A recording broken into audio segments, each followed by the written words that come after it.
Welcome, everybody, to both sides of the conversation. I'm John Henry, Executive Director. Today is Thursday, so you know what that means. We're going to have another educational Thursday. I'm excited today. Okay, the man, the myth that everybody's talking about, he's all over the place. Dante King is here. He's talking about his book, some historic stuff, 400 years of Holocaust. Let me tell y'all something. I just found out something about myself today. I got some issues that I got to deal with. I just found out. Okay, we'll talk about them later, but I got an identity crisis that I got to deal with. But with that being said, today is going to be a great show. Okay, I've been hearing people. I'm in meetings. I'm all over the place, and everybody keep telling me, John Henry, we got to talk about our history. We got to know what it is so we can move forward. I'm trying to figure out how long does it take for us to learn about our history to move forward. But today we have a real historian here. We have a researcher. We have a professor here that's going to bit into the history, bite into it, let us know where we've been, where we at, and he's going to give us some great dialogue of where things were then and how they look today. So y'all been asking for it. I know the Warriors is playing. Everybody excited about the Warriors tonight, but community.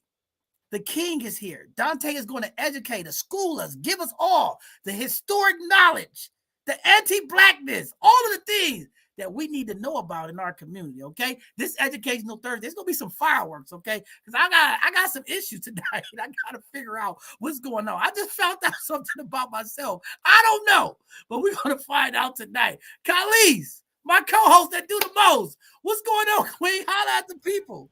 I am here. It's Educational Thursday. I am excited. Yes, the official Dante King is here.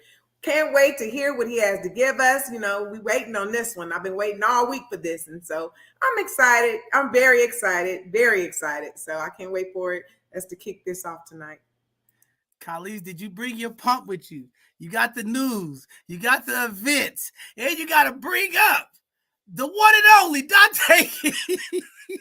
I can't even talk anymore. I gotta let you get through this because it is some.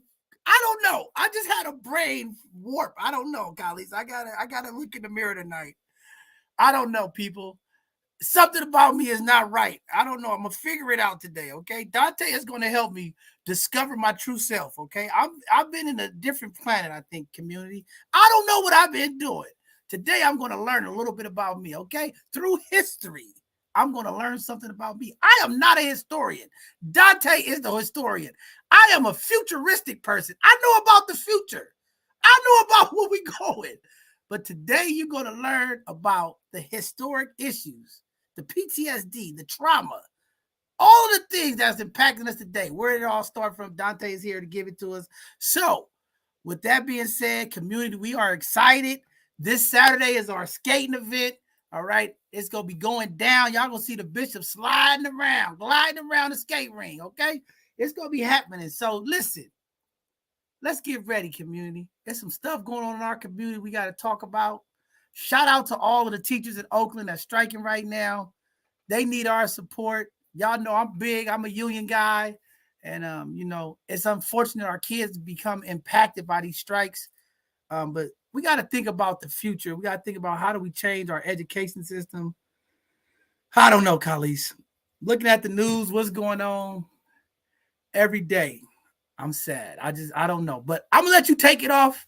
Take your time, get through this, and we'll get Dante up here to help us out. I need help today. Yes, it'll get better, John, especially when we kick off this skating event. So if you slide around and bump your head a couple of times, you might be back.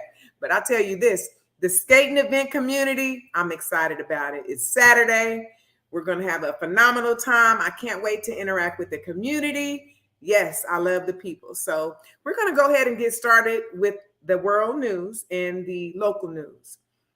I know you all have heard. A former UC Davis student was accused of these deadly stabbings. Yes, a University of California Davis student now. He's been an actual student, a student now.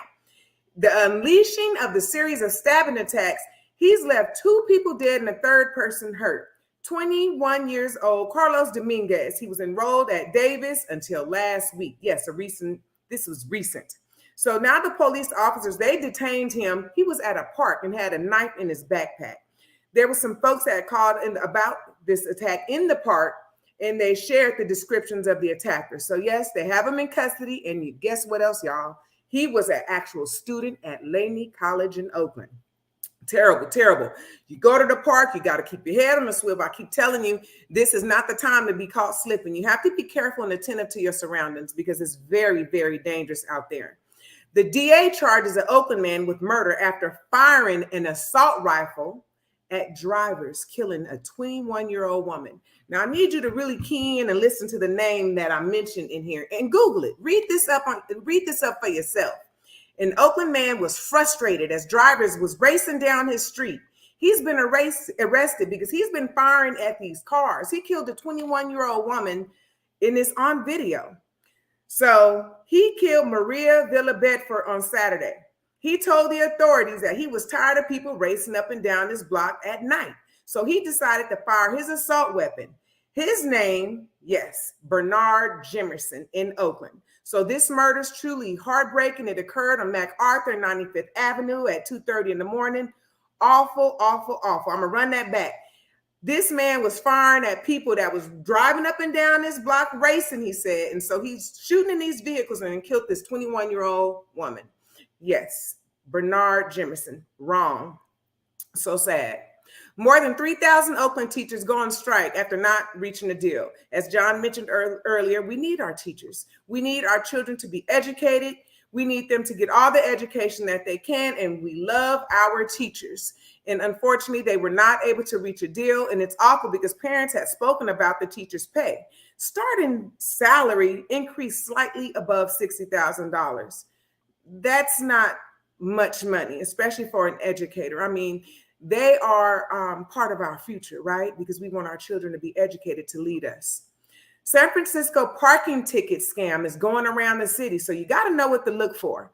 The driver should be warned. There are fake parking tickets being issued. So don't start clicking with your cell phone. Please do not start clicking, because once you start clicking, you might get somebody into your phone that can just hack you. So the SFMTA, San Francisco Municipal Transportation Agency, confirmed Thursday that a Reddit post pictures showing a fake parking citation that was going around the city. This was May 5th. So there's a photo of it. The QR code is actually fake, and it brings you to this website. And when you compare it, it kind of looks alike, but you're going to be entering your information to give away all your pertinent information to start getting hacked. So don't get financially ruined. San Jose road rage suspect had 40 guns, 10,000 rounds of ammo. You heard it. Dozens of firearms ranging from handguns to fully automatic submachine guns were seized from a home of a road rage suspect who brandished a gun in an incident. Around 9:30 on April 13th, there was a report of this suspect that was waving his gun around. And so there was a warrant issued. Michael Myers, 71 of San Jose. Let me tell you what they found when they served this gun violence restraining order.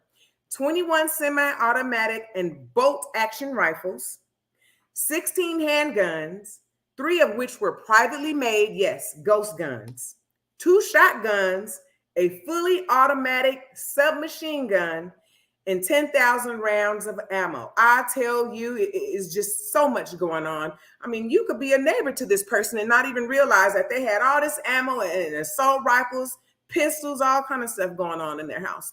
Such an unfortunate thing, but he's got his firearm seized, and I'm sure he's still in custody. We're going to go ahead and move on onto the community events. The Salvation Army, the Way Out program, they're offering a job training, housing, community support. There's all kinds of support. You don't have to live on the street. The Salvation Army has a Way Out program to assist you. Follow the link below. California Reparations Task Force having public hearing number 15. This is happening May 6, 9 a.m. to 5:30 p.m. at Mills College in Lisser Hall, 5000 MacArthur Boulevard in Oakland. There'll be a live stream and the information will be below.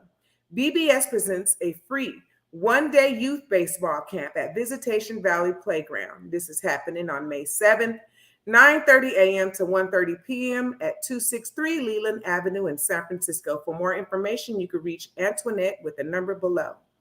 New Roots and New Routes San Francisco Small Business Week. There's a conference and award ceremony. This is happening May 8th through May 12th. Information is at Eventbrite. Project Homeless Connect Optical Days, May 10th from 10 a.m. to 3 p.m. at Bill Graham Civic Auditorium, 99 Grove Street. Free glasses, and you must be eligible. The pickup day is only happening May 15th, 9:30 a.m. to 1 p.m. 1031 Franklin Street. For more information, you need to call 855-588-7968. APRI has an information session. This is on May 11th and May 18th from 11 a.m. to 1 p.m. 1301 Evans Avenue in San Francisco. This is at the Learning Center at the back door to get direct access to jobs, a clean slate, resume building, housing, and much more. Information at the website below. Rams desktop support training, specific qualifications. The deadline is May 12th. Learn more at the website below. Bad Input by Consumer Reports. A 3-part video series is taking action against discriminatory technology. This is a free event happening at New Parkway Theater, 474 24th Street in Oakland, May 16th at 5 p.m. You can get more information at eventbrite.com. Latino Task Force and City College of San Francisco is having a career fair, May 16th, 10 a.m. to 1 p.m. at 1125 Valencia Street in San Francisco. Fierce Love and Joy is hosting panel sessions, creating safe space for our young people. Lunch will be provided. This is on May 23rd, 11 a.m. to 3 p.m. at San Francisco Jazz, 201 Franklin Street in San Francisco. You can contact by the email below. Carnival San Francisco is celebrating 45 years of music and movement. It's a 2-day festival happening May 27th and May 28th with the grand parade on the 28th. For more information, you can contact that website below. Black Female Project is hosting an 8-week of self-discovery program with Dr. Walters every Wednesday that started in April and it's ending through May 31st, 5:30 p.m. to 7 p.m. It's a free event at the website below. San Francisco Juneteenth, save the date. June 10th is the parade. June 16th, City Hall kickoff and gala.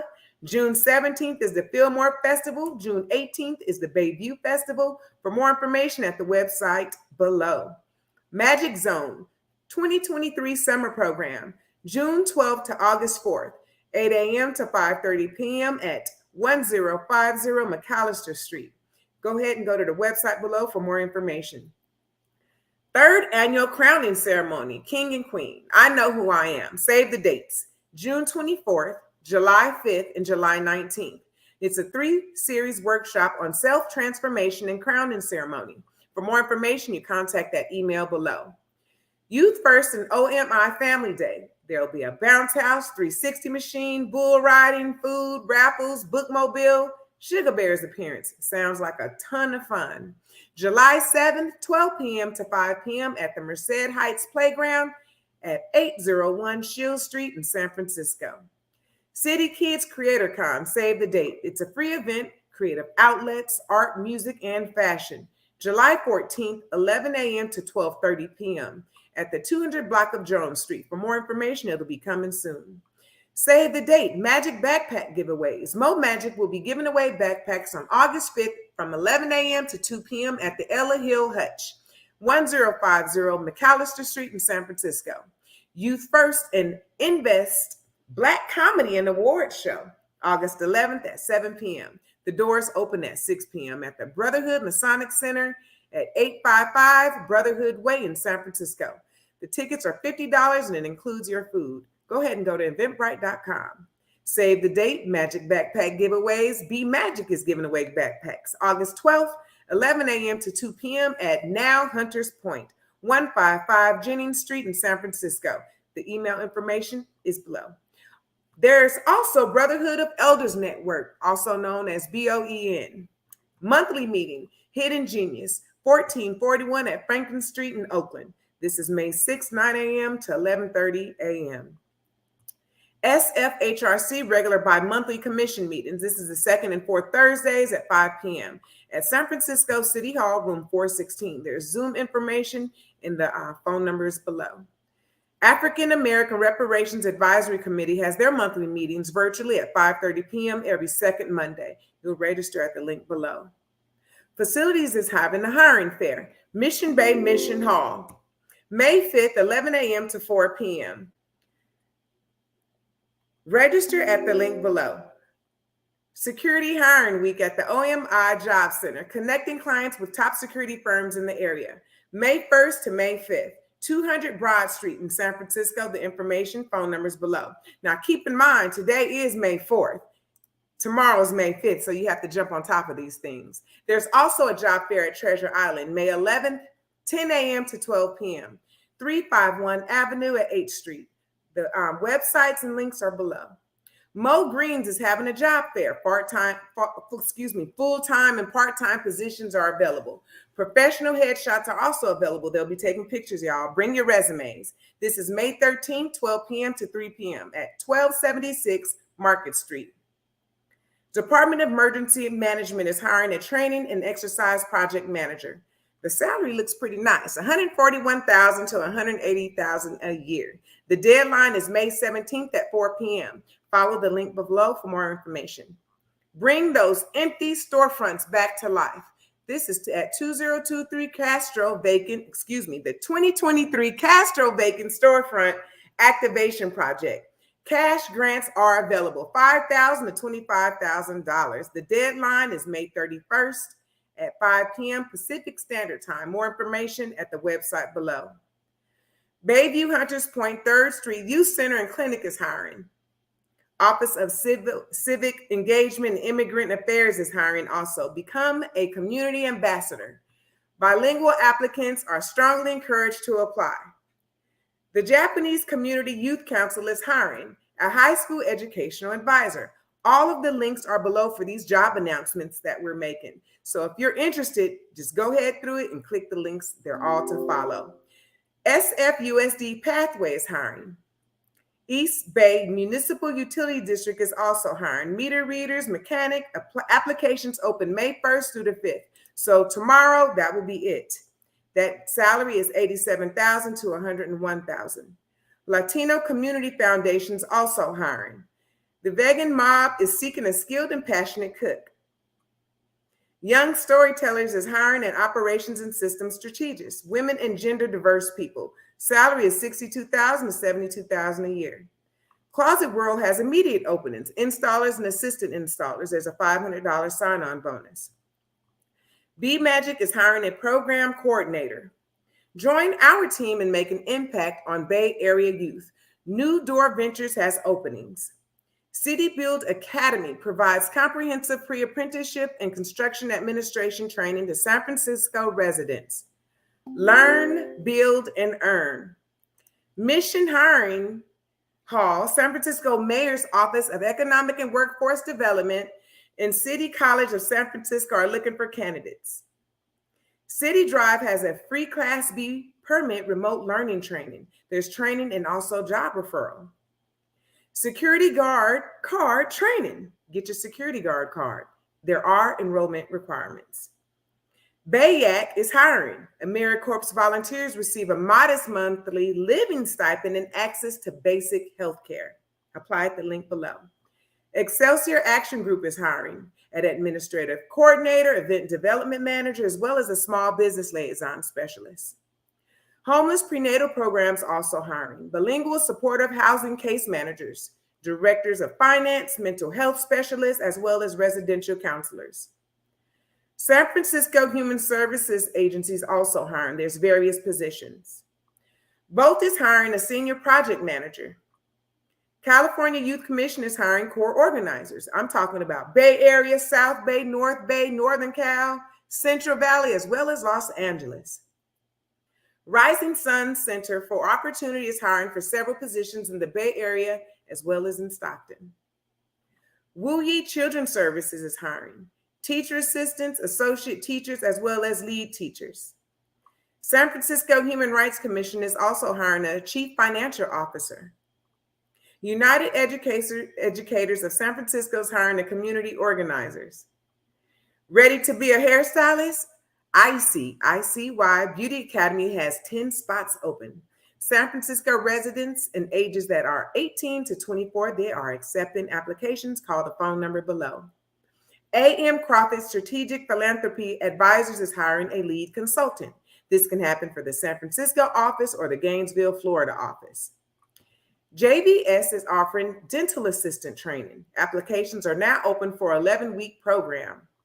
Join our youth team. San Francisco youth volunteers are needed. High school or college honor roll students join us. Email hr@bsotc.org. Give back to the community. We need volunteers. Finance, IT and development, fundraising coordinator, production assistant, marketing team. Email us at hr@bsotc.org. We want to hear from you, your perspective. Become a panelist on our Sunday conversation. Do you want to promote your nonprofit? Be a guest on our Hidden Gems show. Click join our show at www.bsotc.org. Keep up with both sides of the conversation. Our latest shows. Follow us on Facebook, Instagram, and TikTok. Subscribe to our newsletter at the link below. Both sides of the conversation is search of volunteers. Our work is inspiring and it feels good. We make a difference in the community with tangible results to show it. We are a highly driven group with high impact. We get the right things done the right way. Not only will you contribute to the community, but you'll also learn a lot and gain knowledge in your field of interest. Within the organization, we value your ideas and input. Sign up to be a volunteer today. You can make a difference. Go to all of our social media platforms Get the latest news. Stick with both sides of the conversation because we are always here. And trust me, we support our youth. John, I tell you, all of those events, and we got our shows coming up. I I just knew you was gonna blow a gasket. I said she gonna make it to the end of this. Hey, community, I know y'all been waiting patiently, but on a serious note, it's very important that this information get out in the community. We know there's a lot going on. People are losing their jobs. People are looking for access to resources, and that's where we come in and make sure our community gets those resources. So please be patient. I know y'all want to get to tonight's guest, and we're gonna get him up next.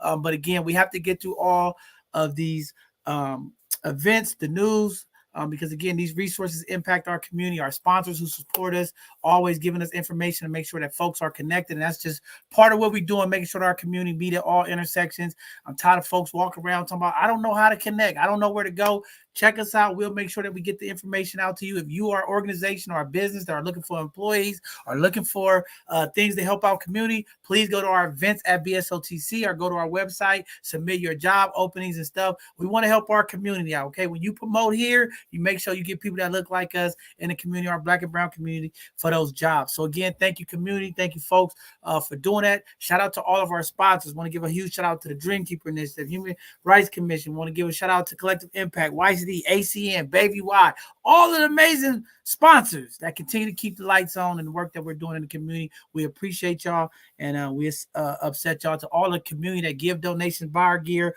repping our gear around the Bay Area. I love it. I'm getting calls from all kind of folks. Man, I just see your hat and your hoodie up here. People are just repping. So we appreciate y'all for supporting us because we support you all. Thank you for all the donations. Folks send cash apps and just trying to help us out. Okay, we appreciate it. Okay, y'all must have got tired of me holding the cardboard boxes on the street. Okay, I always have my sign. I will work for food. I will speak for the people. Please donate to both sides of the conversation. If you see me in the middle of the intersection with my cardboard box, don't be throwing no sandwiches at me and stuff, okay?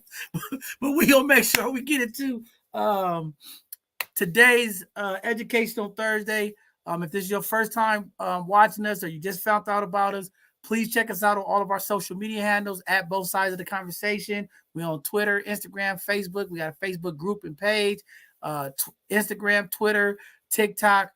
Please check us out. See the work we're doing. Our website information is up there. If you're trying to find out more about the community stuff we're doing, we out in the community. Go to our YouTube channel, Both Sides of the Conversation. Subscribe, like, turn on the alert notification. Anytime we go live in the community, you'll see where we at, what we're doing. We got some amazing stuff coming up. Unfortunately, community, the skate event is sold out this Saturday, okay? There's no more spots. You had to register. Y'all know whenever we do something, it's going big. We're going to shout out to Baby Y for all the amazing work they continue to do, partnering together. This thing is sold out. We're going to have some fun. We got some soul line skate dancing. I don't know. We're going to make it happen in there. But excited about that. Again, this Sunday, our next live show is going to be on mental health in the Black community. I think this is a very, very great conversation. I'm looking for a few more panelists to come on. Let's talk about this mental health in our community, because I know after tonight's anti-Blackness and all the stuff that's going on in the community, I think I need to have a day to talk about my mental health, because I think my mental health is getting a little foggy right now. 2 hours of sleep, running around, saving lives, blessing people. I don't know, community. My mental health need to be checked. This Sunday, we'll check it. We'll have a great conversation, and I'm looking forward to that. With that being said, the man that you all been waiting for, Mr. Dante King, is here. He has come to talk about anti-Blackness. He's come to talk about his book, talk about what's been going on. A lot of game from the brother. He's a professor. He's a researcher. He is Black. He does have a voice, and he will educate the people. So tonight, community, you are blessed to be in the building with the man, the myth, 400-year Holocaust, the biter, Dante King. He is here. Dante, welcome to Both Sides of the Conversation, King. It is your platform now. Take over, brother. Hey, what's going on? Happy to be back. So thank you very much, John and Khalees, for making this opportunity available. I love being here because it's a platform that touches the community, and many times I'm in spaces where there aren't many Black people because I'm, lecturing at different conferences, or different organizations will bring me in. And as we know, one of the remnants of structural racism and cultural white supremacy, is that there's an absence many times of Black people in those leadership positions. And so I'm really excited to be here. I don't know how much history I'm going to jump into because I've been here how many times now? This is, I think, This is like the fourth time. I appreciate it, but Dante, you almost had a rhyme. You just had a hook. You said you'd be in spaces, and all you had to do is say white faces, Dante. You had it. I'd be in spaces with white faces. Well, that's true, but I'm not too much of a poet or a rapper, so I'll just stick with what I do. Uh, I'll leave that up to you. But yeah, I've been here. No, this is probably number 6, John. Seriously, this is probably my 6th time being on here. And so, yeah, you're probably right. It's probably about 6. All right, I'm a little messed up. I forgot.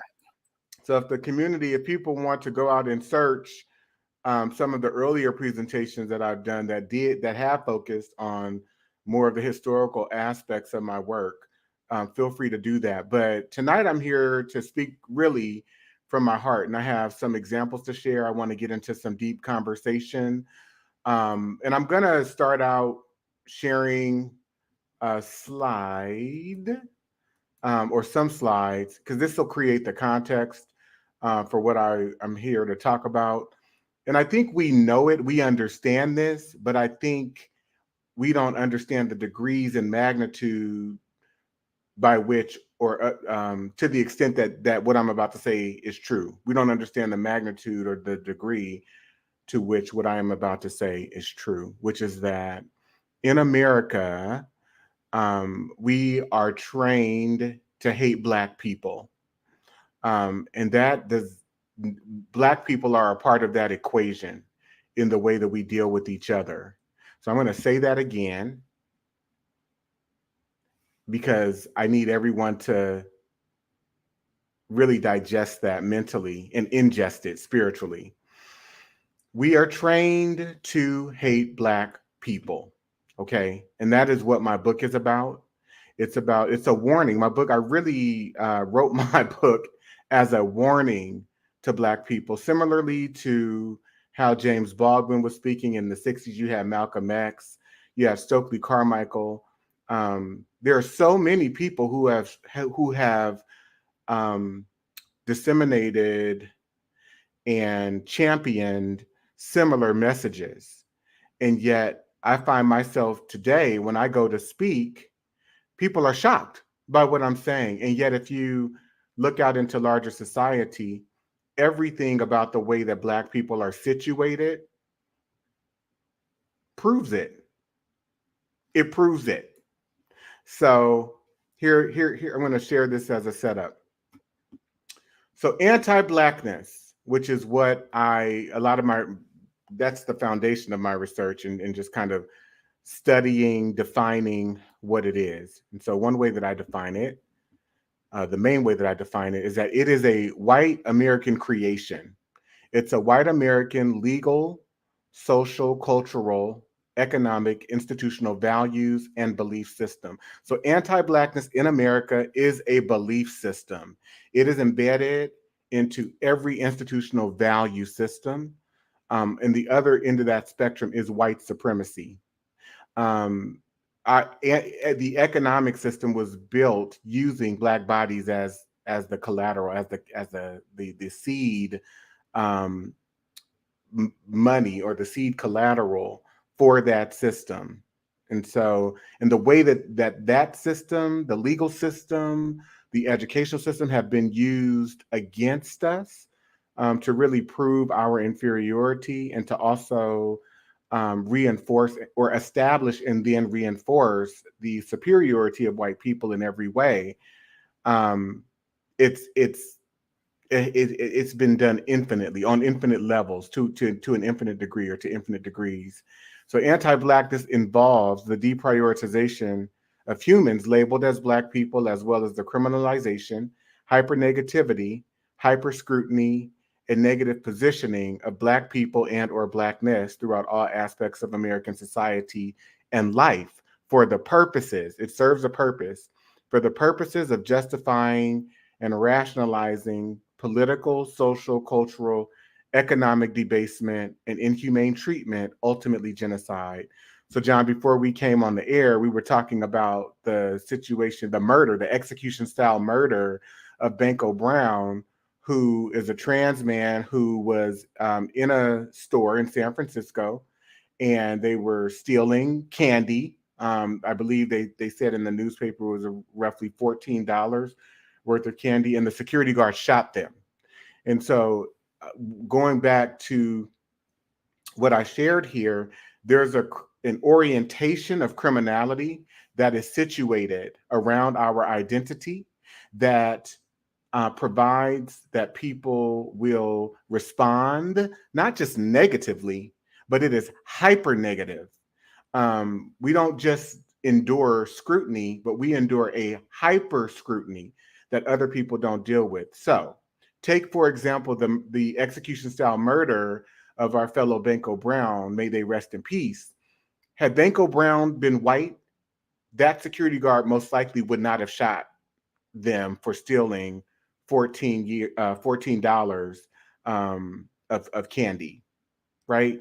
And so, to go a little bit deeper, and I stated this as my premise, American culture socializes and trains people to develop and possess innate psychological and emotional reflexes and impulses that react negatively to Black people, especially Black people who do not conform to and or emulate white sociocultural standards.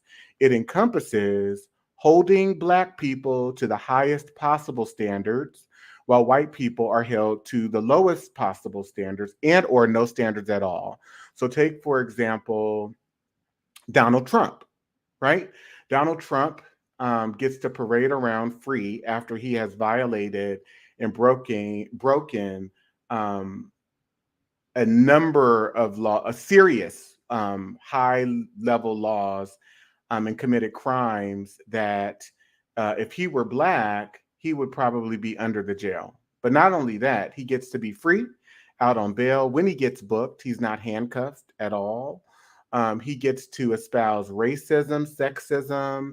He talks about grabbing women by their private parts, and yet he still voted into the highest office in the United States. And so there are no standards that many of these people abide by and or are held accountable to. Meanwhile, we are holding Black people to such standards that it's causing a suicide epidemic within and amongst our community, where you have young Black people who are saying, I can't take it anymore.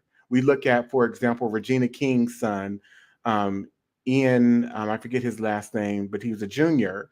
Um, he he took his own life, and that's not a unique situation. We look at the Chesley Christ, who was the Black um, Miss USA, I believe was her title.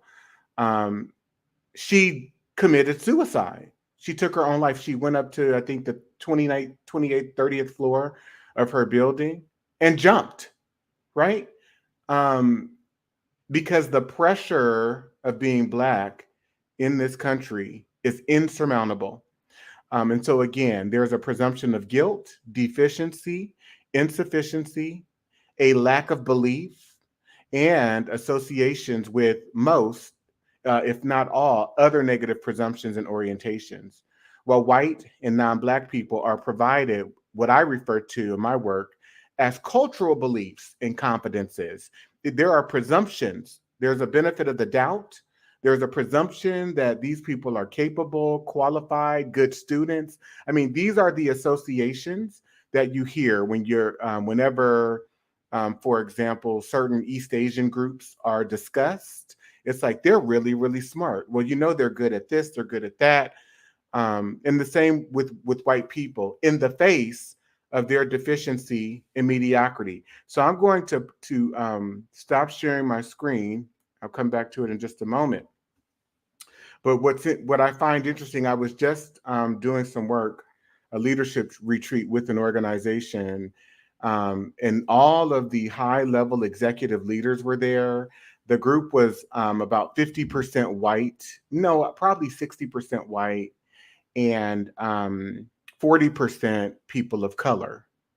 And amongst that group, so I asked the white people in the group to be honest with me. I asked them to please be honest and transparent about their experiences with being white. And specifically, I asked them how many of them had ever received a job that they weren't qualified for because someone saw their potential, they gave them an opportunity. And this is a question that I ask almost every time I'm with a group of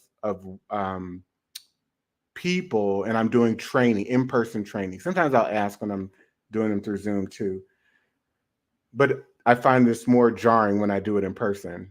And so this particular group, out of this particular group, there were about 5 to 10 people who stood up. Okay. Out of roughly 57 people.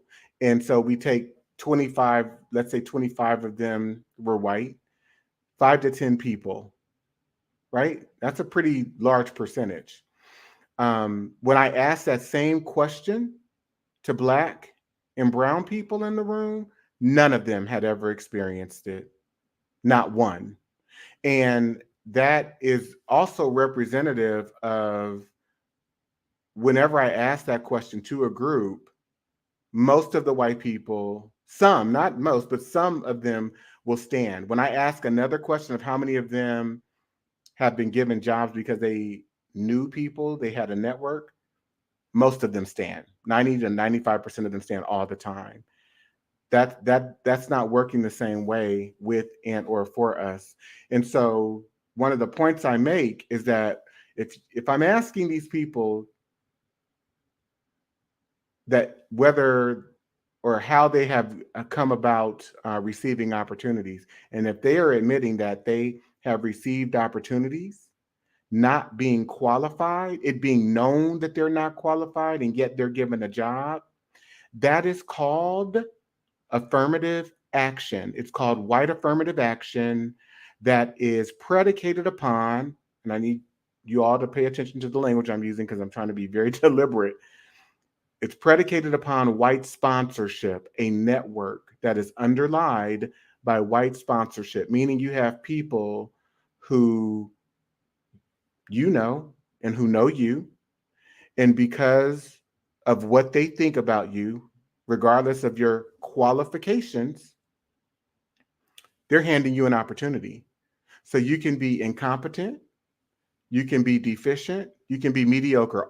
The only requisite that you need is white skin or to not be Black, and you will have an abundance of reward and opportunities passed your way. And so that really contradicts so much of our values and what we preach in the Black community, because we're all about you need to go to school and you need to get an education. And if you get this education and you work hard, that's going to prepare you and equip you to be able to compete in the world for opportunity. And that is not true. That's absolutely not true, because white people are not competing with Black people for anything.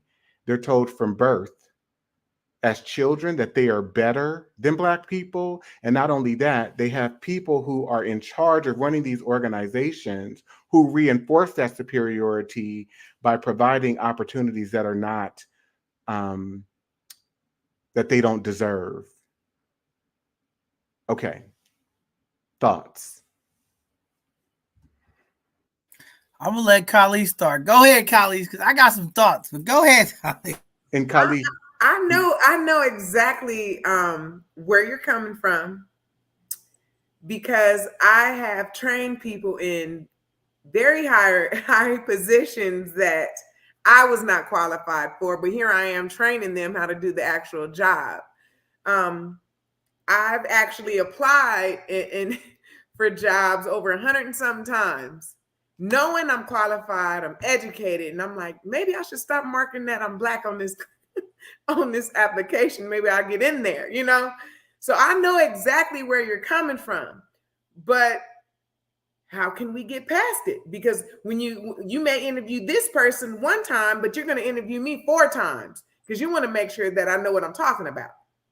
So, Khalees, and I'm going to be clear about this, you might be able to get past it. You might luck up and be able to get past that dynamic, navigate it in a way where you get the position. But as a collective group of people, we're never going to be able to get past it. And I'm going to share a video because, again, I think sometimes when I speak or when I present and I'm training, people isolate what I'm saying because they don't have a deeper context for what I'm saying. And so I'm going to share a video that is from when? The 1970s? Yeah, 1971. And it's a black paper on white racism. And I've played this before, John. You've seen it, heard it, but I'm going to reshare it. And I'm going to play another clip from Malcolm X. All right, here we go. Okay. Now, look, let's deal with our own historical naivete. Until we deal with it, we're not going any place. Black people have no right to expect anything from this establishment because it wasn't set up for them. They wasn't brought to this country to be given democracy. They was brought to this country to do some work, to labor and to obey. And once the machines made a whole lot of these jobs obsolete, it tended to make a whole lot of the people obsolete. Now, we keep worrying about the American promise and the American dream, and we forget it wasn't made to us. And the white man has not betrayed anything because he didn't promise us anything in the first place. Now, the role of institutions in a society is to reflect the power that controls that society. So we have American institutions arrayed against us. And we naively expect these institutions to reform themselves because if they reform themselves, that's tantamount to presiding over their own demise. So, Khalees, to your point, and what he's saying is the reason why I would say baby boomers, especially, and Gen Xers, and Gen Y, and Gen Z, find ourselves functioning in a way where we are expecting change, we are expecting justice, is because we're out of touch with reality and we're out of touch with the history of this country and what was intended for us in terms of our true place here. And so Dr. John Henrik Clarke is expressing in a very direct and candid manner, as a Black person, you have no right to expect anything from this country. And I think it's the definition of insanity is, continuing to do the same thing over and over and over again, expecting a different result. One of the things that Dr. Bobby Wright, who I quote, I'll share something by him, he says it's pathological for Blacks to keep expecting white people to have a moral core or a sense of morality when it comes to our well-being, when it comes to creating situations that will enable us to thrive and to participate in this society. It's pathological because these people operate from a psychology, most of them, where there is no moral core when it comes to Black people. And so we're saying, well, what can we do as a community? And then we turn the ire on towards Black people, like as though we're doing something wrong, that we could be doing something more to participate or to do better and create better situations for ourselves, not recognizing all of the forces that get in the way that prevent that from even happening. And so I'm going to share really quickly, and I've shared it before, but I'm going to I'm going to share this example, and then we're going to talk about it. I think John Henry might be related to me. He's a sharp dude. John Henry might be what? I said John Henry. What's his name? John Henry Clarke. I think he might be related to me, man. Oh, John Henry. Oh, no, because he had more of a pro-Black attitude.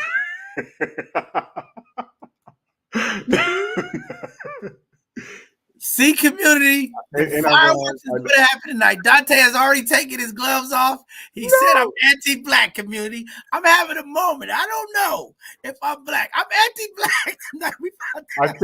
I said it's functioning in all of us. I'm not here critiquing my brother John or my sister Khalees. I'm critiquing me. I'm critiquing all of us. All we have to do is pay attention to these dynamics that I'm describing. Here we go, though. There were two girls actually affected by this policy, this hair policy. Now, they do have the option to return to classes, but so far they have not done that. Their attorneys say they plan to meet with school officials and their attorneys on Monday and hopefully work something out. Now, we're talking about that viral video that shows an 11-year-old girl in tears leaving her school because of her hairstyle. Well, today that same girl stood in front of cameras with dry eyes. Holding on to her family for support, 11-year-old Faith Finity stood in front of cameras wearing the same hairstyle that got her kicked out of school. The video of Faith leaving Christ the King School in tears has been viewed more than 2.5 million times. School officials say Faith violated school policy by wearing extensions in her hair. Today, her brother, Steve. So the hyper policing, the hyper scrutiny of our humanity is it's an institution in and of itself. White people being given the right, society at large being given the right to police us in every way.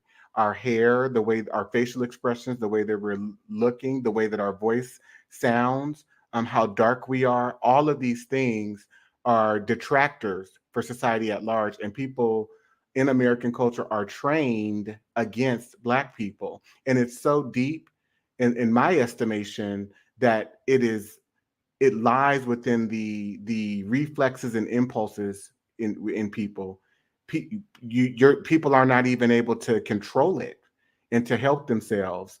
And so, but here's the other piece that I want to highlight, because you have this young girl who, by all accounts, is just trying to go to school, be a good student, and her mother does her hair.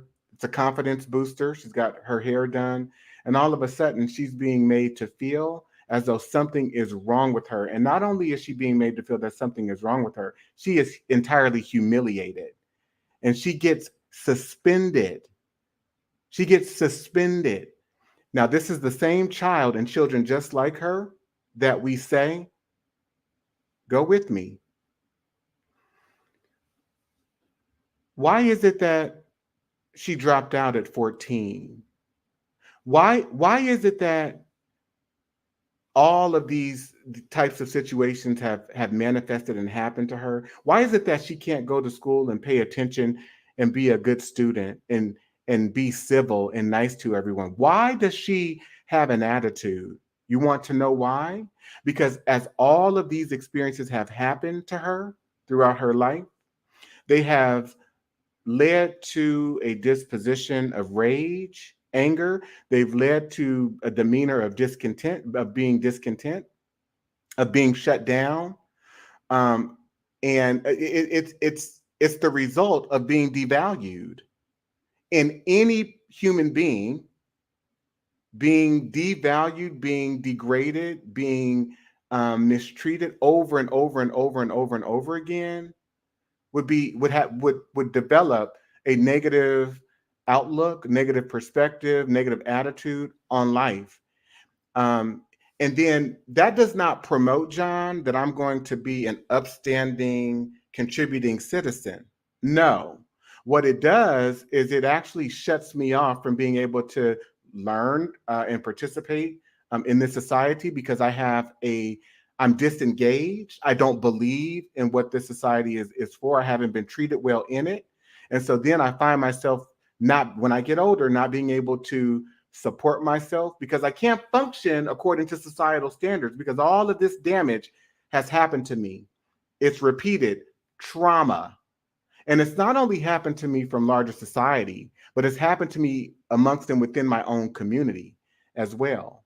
Because all of the standards that my own Black community are holding me accountable to and for are standards that are rooted in white normativity, white civility, and white respectability. And so the damage is so deep. And there are more. So this child finds themselves in a Walgreens at 22, homeless, stealing, and then they get shot by a security guard.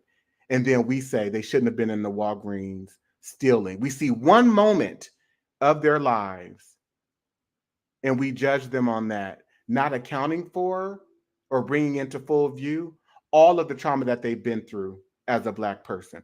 Why were they violating the laws? Why weren't they complying? Why didn't they just do? It's a no-win situation. And I'm going to pause there. Khalees, or any thoughts? Because I remember my grandmother saying, what doesn't kill you will make you stronger, right? So I hate to say it, we were built to last. If you can survive it, right? Only the strong survives. So it's kind of like you do have to choose your battles. You have to choose your battles. And if you know that this country is not built for you to be here, I'm not saying walk around on eggshells, but don't go into the lion's mouth. So Khalees, she didn't choose, like, using this one example, right? She didn't choose that battle. That battle found her, as many of the battles do. I remember when I was in the 4th grade, and I share of this often, my 4th grade teacher, Mrs. Furnoy, at St. Dominic's Catholic School on Pine and Steiner in San Francisco, okay? She didn't like my demeanor. She thought that I talked too much in class. She had all kind of issues with me. And at the end of that year, that woman held me back. I had to repeat the 4th grade because she said that I did not exhibit the type of citizenship that I needed to. Back then, on the report card, you got grades in scholarship and you got grades in citizenship. Okay. So it's not even about, by anyone making the assertion, pick your battle, choose your battle, you're focusing the attention on Black individuals in the Black community, and you're not focusing the attention on society at large and the orientations that have been built around us that make people react and respond negatively to us. And so this is not a case of picking battles, because just like my mom found herself having to take off work and come to the school to address issues that she should never have been having to take off work for, you now have this young girl, what is this, 30, 40 years later, whose family members are on TV addressing something, an issue, the humiliation of their daughter, of their sister, that they should never have to be dealing with. And the psychic, when we even, and I'll say this, my sister, and I know you mean well, but when we say we were built to last, no, that assertion implies that we somehow are superhuman and not just regular human beings. And that's problematic, because we are human beings. And so when we say what doesn't kill you will make you stronger, well, the things that we're dealing with that are stifling our humanity and crippling our ability to just live healthy lives, other people aren't dealing with. They're not challenged. They're not having to deal with issues and then being telling each other, well, you know, what doesn't kill you will make you stronger, because the red carpet is rolled out. These people can go around and murder Kyle Rittenhouse. They can go out and rape, and they'll still be let off. Brock Turner, Jacob Walter Anderson, the other guy, Christopher Belcher. All the judges in those cases, these boys admitted sexual assault. They admitted rape. The judges said prison wasn't the right choice for them. So the bar is infinitely higher. Come on, my sister, Miss A.O. White. What doesn't kill you causes trauma. So how do you function in ways that align with the societal standards of being civil, of being a respectable citizen, and you're traumatized. How do you do it? Dante. But wait 1 second, Mr. Henry, okay? Because I want to present an example of exactly what I'm talking about. And this has to do with one of the examples that I share in my book. It's an article with this white guy. Trauma untreated can still kill you. Yes, absolutely. So this guy, John Cochran, he says, I was a teacher for 17 years, but I couldn't read or write. When I was a child, I was told by my parents that I was a winner. And for the first 6 years of my life, I believed what my parents had told me. I was late in talking, but I went off to school with high hopes of learning to read like my sisters. And for the first year, things were fine because there weren't many demands on us other than standing in the right line, sitting down, keeping our mouths shut, and going to the bathroom on time. And then in the second grade, when we were supposed to learn to read, and then in the second grade, we were supposed to learn to read. But for me, it was like opening a Chinese newspaper and looking at it. I didn't understand what those lines were. And as a child of 6, 7, 8 years old, I didn't know how to articulate the problem. I remember praying at night and saying, please, Lord, let me know how to read tomorrow when I get up. And sometimes I'd even turn on the light and get a book and look at it and see if I got a miracle. But I didn't get that miracle. At school, I ended up in the dumb row with a bunch of other kids who were having a hard time learning to read. I didn't know how I got there. I didn't know how to get out, and I certainly didn't know what question to ask. The teacher didn't call it the dumb row. There wasn't any cruelty or anything, but the kids called it the dumb row. And when you're in that dumb row, you start thinking you're dumb. At teacher conferences, my teacher told my parents, he's a smart boy, he'll get it. And they moved me on to the third grade. He's a smart boy, he'll get it. And they moved me on to the fourth grade. He's a smart boy, he'll get it. And they moved me on to the fifth grade, but I wasn't getting it. So the reality is that we live in an alternate world. We don't have the same cultural confidence and the same belief in us. This man is describing his experience as a child where in the face of rampant deficiency, all the teachers continue to tell his parents, he's a smart boy. And they moved him on to the next grade. And I'm going to ask this question for you and for the community who's watching.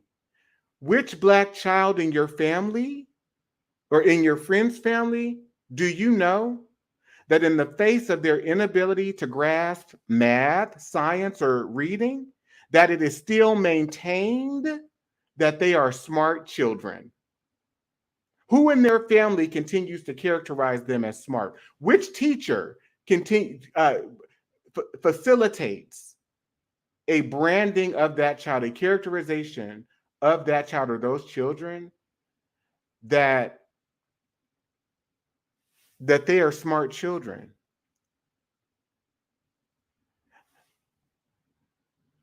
That dynamic that Mr. Corcoran was able to benefit from, where he's being reinforced, even in the face of his deficiency, that's a huge confidence builder. And yet when our children don't get something, they're told something must be wrong with you, or they're asked the question, what's wrong with you? They're put on punishment. We take toys away. We take, they can't go certain places. There are consequences. There's accountability. And as I mentioned in my definition of anti-Blackness, it's being held to the highest possible standard, which is the juxtaposition of the orientation that non-Black people and white people mostly navigate, which is that they're not held to any standards. And I think Mr. Corcoran, in that particular example, he proves it. You go deeper down in that article, he talks about how he broke into his professor's offices. He made it all the way through college, not knowing how to read, became an educator. But then I'm told Dante, you know you got to go to school. You got to be twice to 3 or 4 times as good just to compete with people who are mediocre and deficient, incompetent. The bar is infinitely higher, and we don't give Black people the credit we deserve. There's actually a negative attitude and a negative disposition. We should be praising every single Black person that we see for being able to survive anti-Black terrorism. But no, we blame Black people. Why can't you get it together? Why can't you do more? Discounting all the ways that terrorism shows up in our experience, in our daily encounters. And it's awful. So I'm going to pause there, Khalees. It's my night, huh, Dante? John can talk too. Well, I tell you this. I have 2 sons that were athletes, and I know for facts that there were students that were pushed along through school that should not have been pushed along through school because they knew that they were going to possibly, get into a D1, and go on to the NFL. So they were pushed along through school. And I'm thinking, where is the parents at? You will not push my child through school if their grades are not, I don't care what they can know how to play or, what position they're in football. But I do know for a fact that schools will push you through if they know they got a top athlete that may draw attention to the city, to the school district. They'll push you along, but they will not say you're smart. They're not going to say that these Black children are smart, but they will qualify to play football just because they're star athletes. Yes. In this case, though, we're talking about a kindergartner that makes it to 1st grade and 2nd grade, and he gets to benefit not just from being passed on, but the teachers are telling his parents, it's okay that he doesn't know how to read now. I'm just going to pass. He's going to get it at some point. Meanwhile, we have that dynamic happening right now with Black children, and you know what's going on with them? They're being detained. They're being written up, given special ed referrals. They're being sent to classes that reinforce that they are not competent or capable.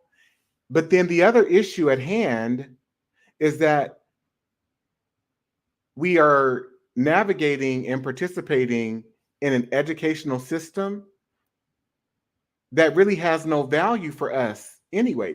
The only purpose of the white American educational system is to train people to go and learn subjects and gain expertise that will enable them to go and work for white institutions. And when we graduate from these institutions with our bachelor's degrees, with our master's degrees, with our PhD, we're going to find ourselves on some modern day plantation where most of the shareholders of the organizations are white and or have a proximity to whiteness.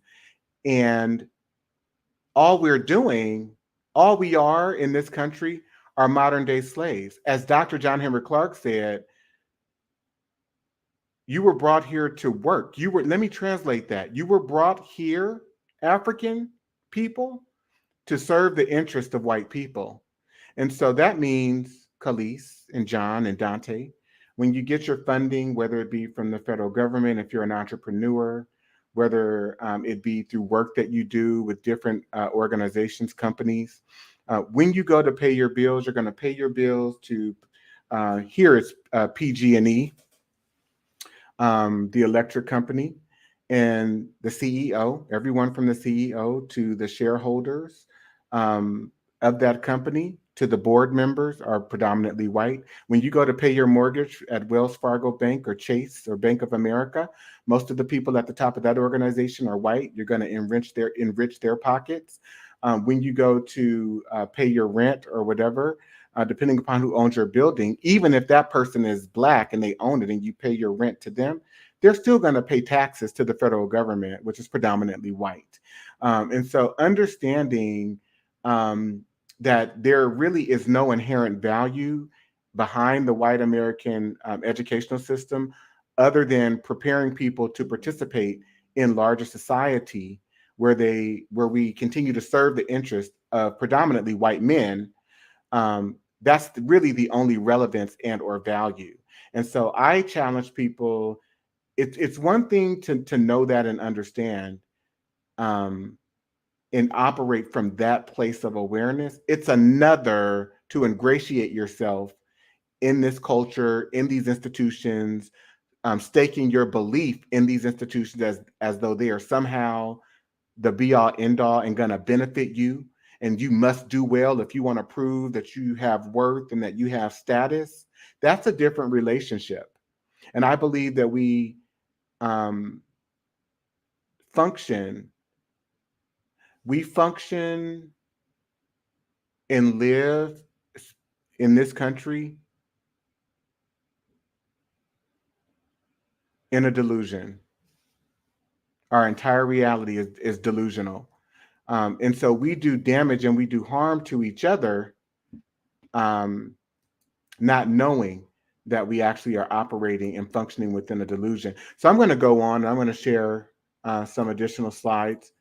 Um, so the goals and objectives of white supremacy and anti-Blackness is to perpetuate Black oppression for the purposes of psychopolitical and psychoeconomic purposes.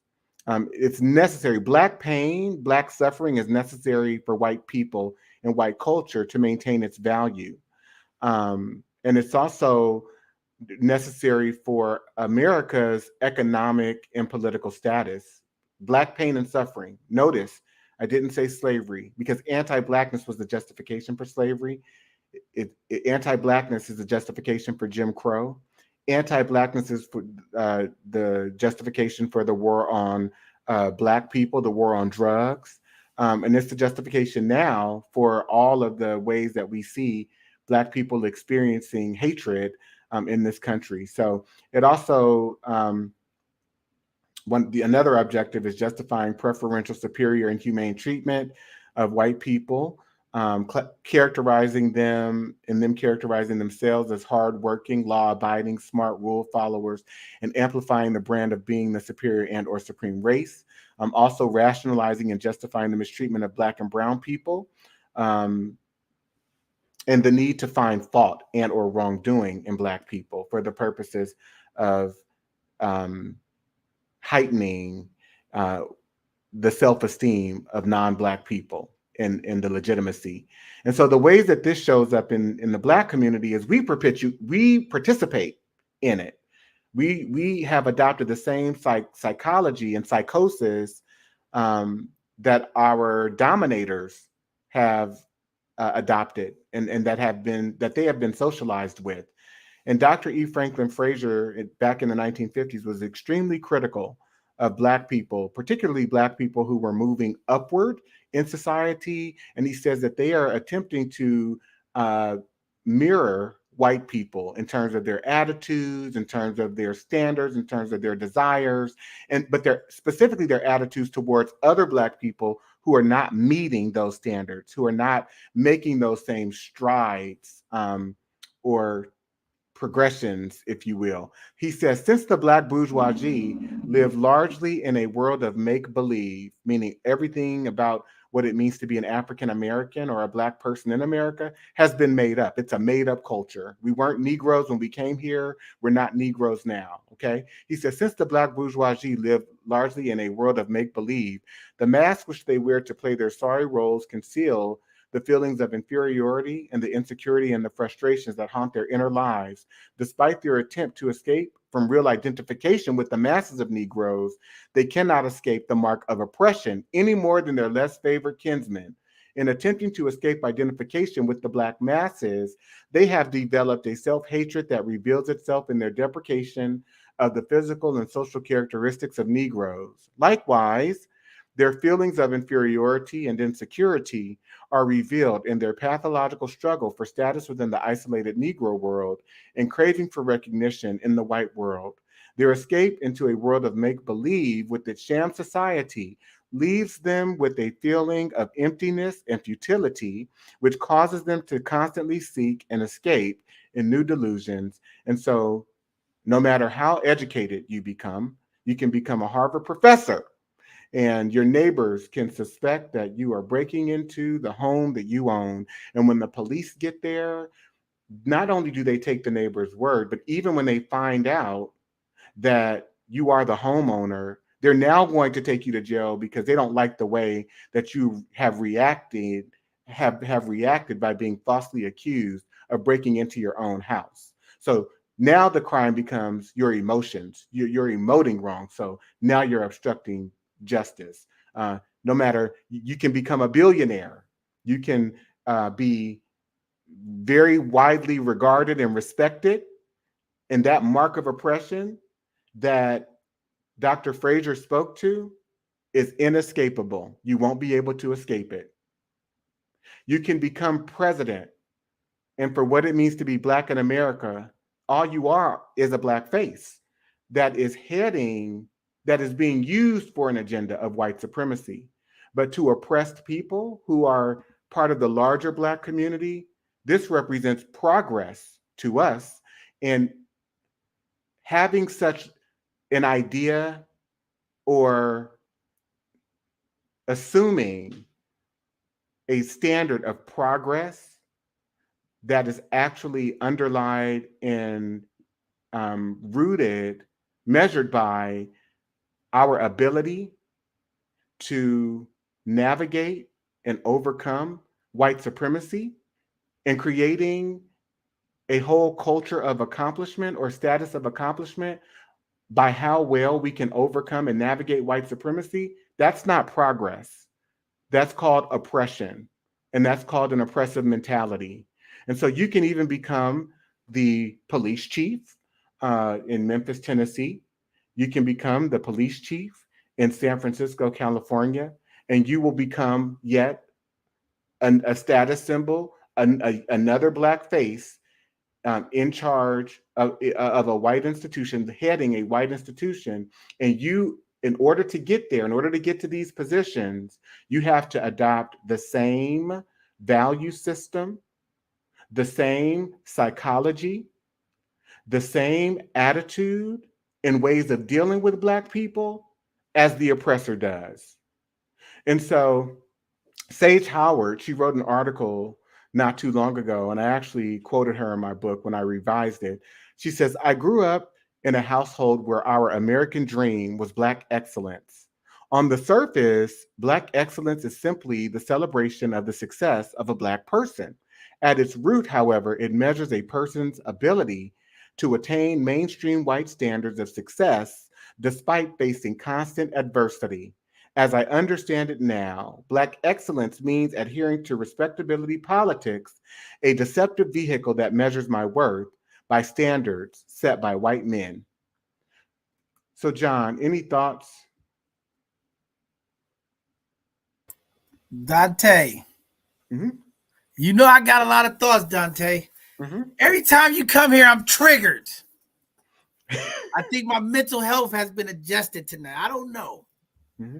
But I want to start off and say this, Dante, because I hear you and I agree with you.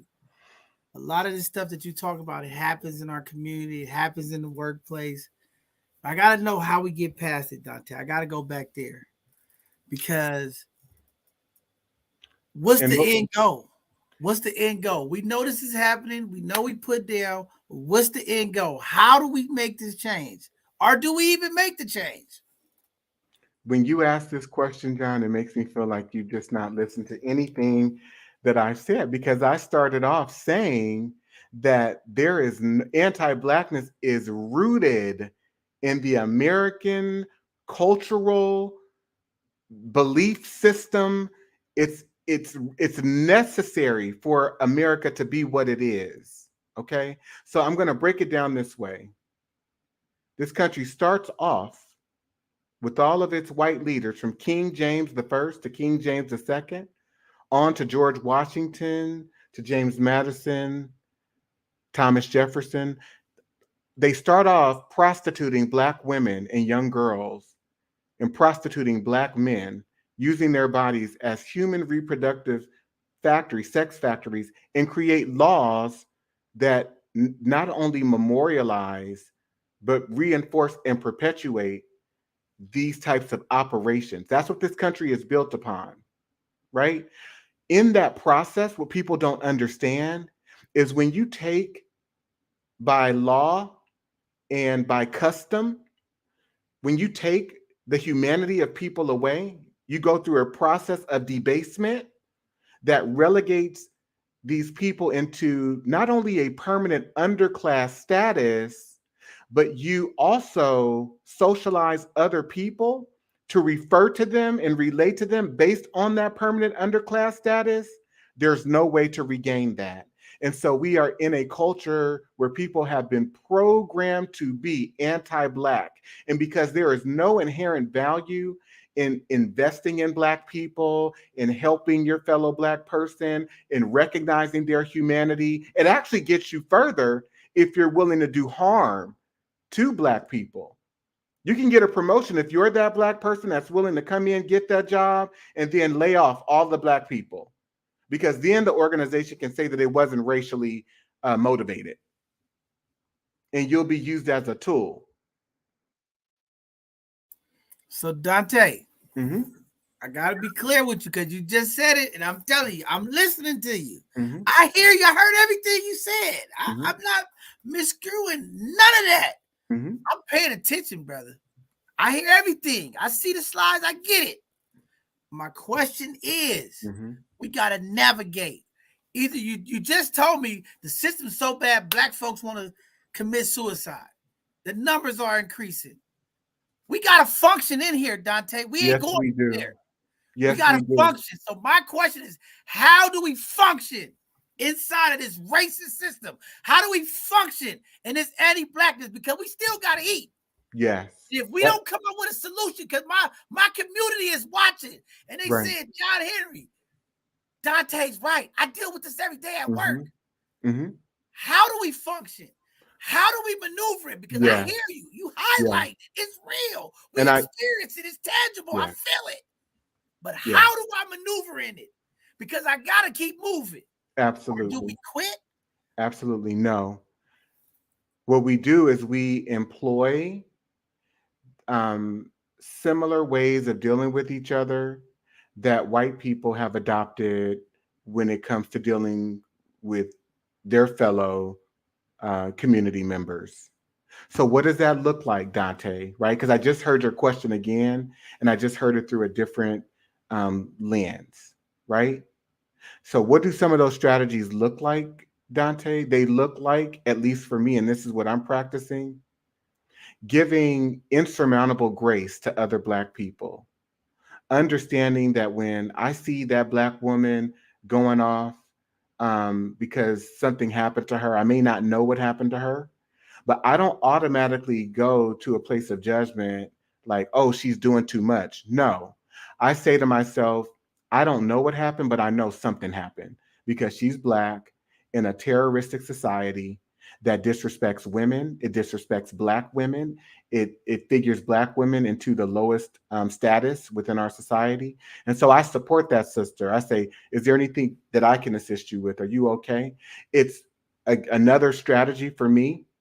Another strategy for me, I love that, AO, is I am invested in not holding Black people to any standards. So what does that mean? That means that someone goes out and they are the product of poverty. They are the product. They're let's say they were raised in public housing. Their family was raised in public housing. Their grandparents were raised in public housing because of practices and laws that situated them there. And then they grow up and they're in public housing. Now they are the victim of homelessness. Now they are the victim of this capitalistic society, and they go out and they rob a bank. I don't have any opinion over it. Well, did you hear what happened with so and so when they robbed the bank? Did you hear what happened when they went into Walgreens and they stole the $14 in candy? My response is, yeah. I really hope that they can get what they need to survive. Because understanding the way that anti-Blackness functions in this country and how we are locked out of opportunity, we really are situated in the most desperate position and disparate position in this country. That's not to say that I am an advocate for crime. No, that's not what I'm expressing at all. That is to say that the ways in which white people do not hold their fellow counterparts accountable when they do wrongdoings, the ways in which that they are silent and they don't come out and speak against each other when things happen, I'm going to assume that same disposition. And I'm invested in practicing that.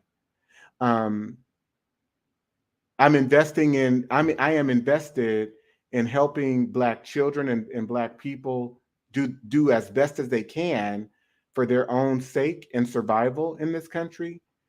But I'm not going to ridicule them if they fail by societal standards. I'm not going to have a judgment or an opinion. I'm not going to put them down. I'm not going to speak on it because, again, the bar is infinitely higher. And so I'm going to share very briefly, yet again, another clip which features Dr. Claude Anderson in an interview that he gave when he first released his book, Powernomics. Predictions you make in the book is along those lines. You mentioned that Blacks will be pretty much a permanent underclass in America by the year 2015. Why the year 2015? 2015 because what I've concluded from analysis is that there are going to be a converging of social factors nationally and internationally that's going to place Blacks in a permanent status of underclassship. And one, we anticipate by that point in time, based on all the research that's coming to us, that the next generation of whites is going to be more anti-Black than they've been since the Civil Rights Movement.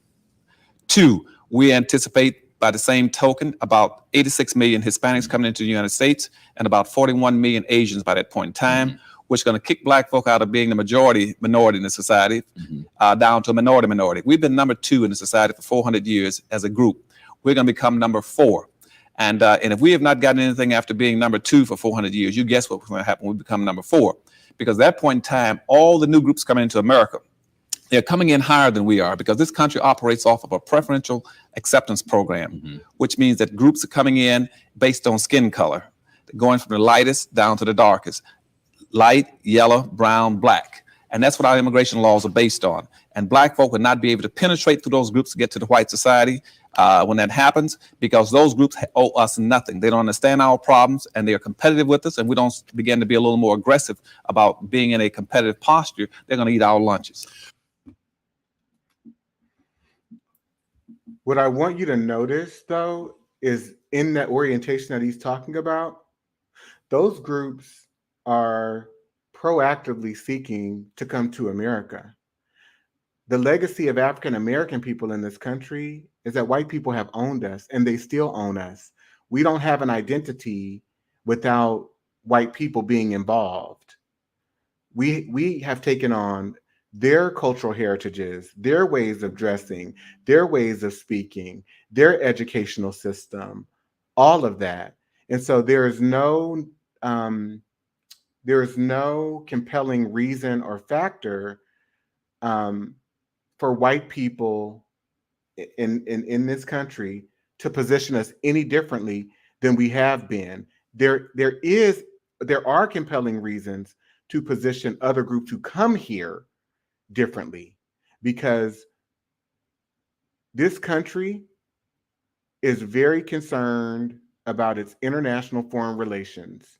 And so specifically with certain countries such as Asia, certain countries from certain international countries and continents, it is, and this has been true historically, and it is true now. This country is very concerned about its foreign relations with certain Asian countries.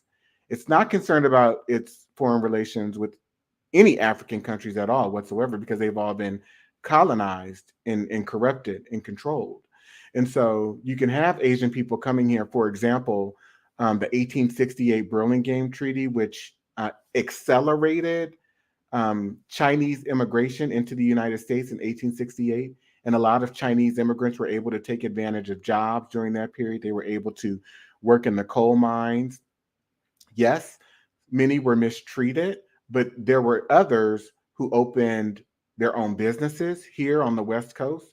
That later changed with alien land laws, but I'm speaking of a specific orientation where these people immigrated here proactively of their own volition and will. That's not true for African American people who have ancestry um, of people who were of people in their family who were enslaved during the antebellum period. It's a different orientation. So what I'm hearing from you, Dante, is that we need to love on each other. Absolutely. We need to love on each other. But I seen in the comments, charity begins at home, right? Mm-hmm. So when we're bringing our children into the world, we have to set them up the right way. What's right? the right way? The right way is to love on them, Yes. to teach them love, Yes. and to instill love in them. Yes. Because in all different races, there's a lot of chaos that goes on behind the doors. Just Yeah. as you shared how white folks are raised, it's rooted in them to dislike us. And so, But they have programmed and made it okay for everyone in this society to dislike us. And so it's not just that we have to love on our children and love on our family members at home, because the problem with that is once they go out into this anti-Black society, all of that investment of love and nurturing and all of those things are going to dissipate, or the effects of it's going to dissipate. And not only that, we have to understand that because of how deep this trauma goes, because of the things that have been done to us historically, and because of intergenerational trauma, and because of the harms that we experience day in and day out, there are some people who may not be able to get to that nature of love. Those of us who are able to, that's because we are products of our environment. We experience love, we experience nurturing from certain family members, from certain mentors. We have certain influences in our lives. But if you're growing up, like I've done a lot of work with men in prison. I've gotten some men in prison released, early release. I've supported over 30 men in prison, and when you hear their stories, they share the same. It's like listening to the same person over and over again, because what I begin to realize is that they all were products of their environment. When you have your mother telling you at 3 years old, she's filled the basket up at Ross with shoes and clothes. Oh, just push it out the door. And then she's going to act like you pushed it out the door on accident. But if she can get away with it, she's going to get away with it because she's trying to make a living and support herself and support the family. And then you grow up in that environment of boosting, stealing, right?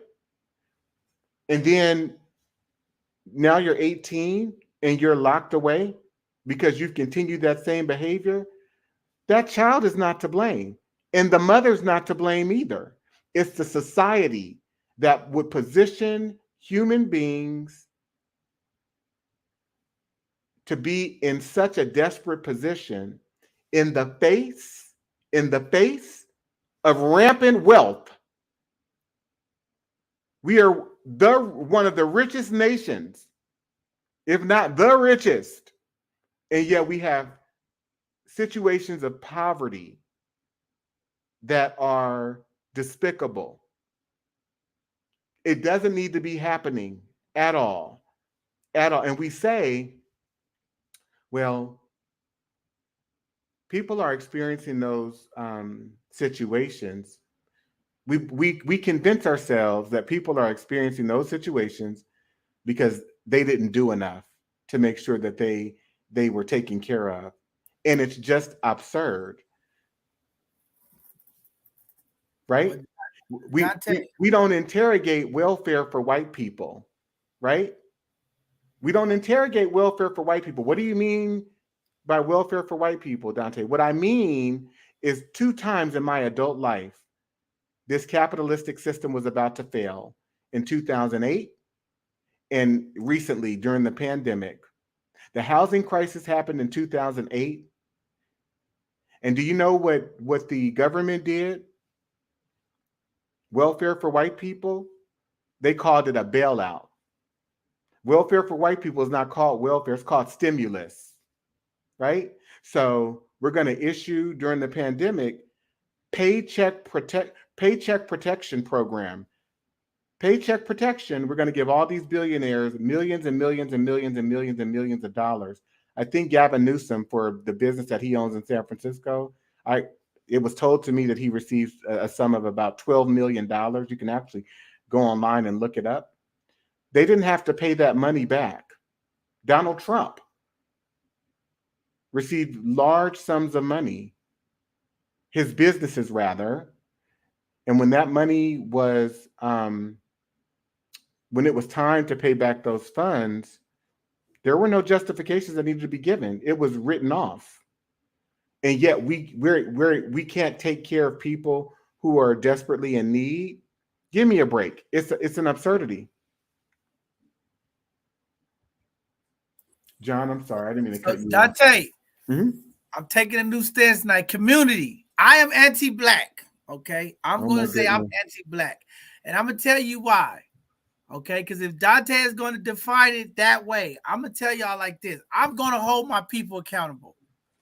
Okay. I'm going to hold people accountable. So if that's anti-black, then I'm anti-black. Because I'm not going to let my people just do things, cause harm to our community, and we just blame white folks for it. See, I'm tired of blaming white people. I'm tired of blaming the Asian people. The history is the history. Things that happen. I'm talking about today.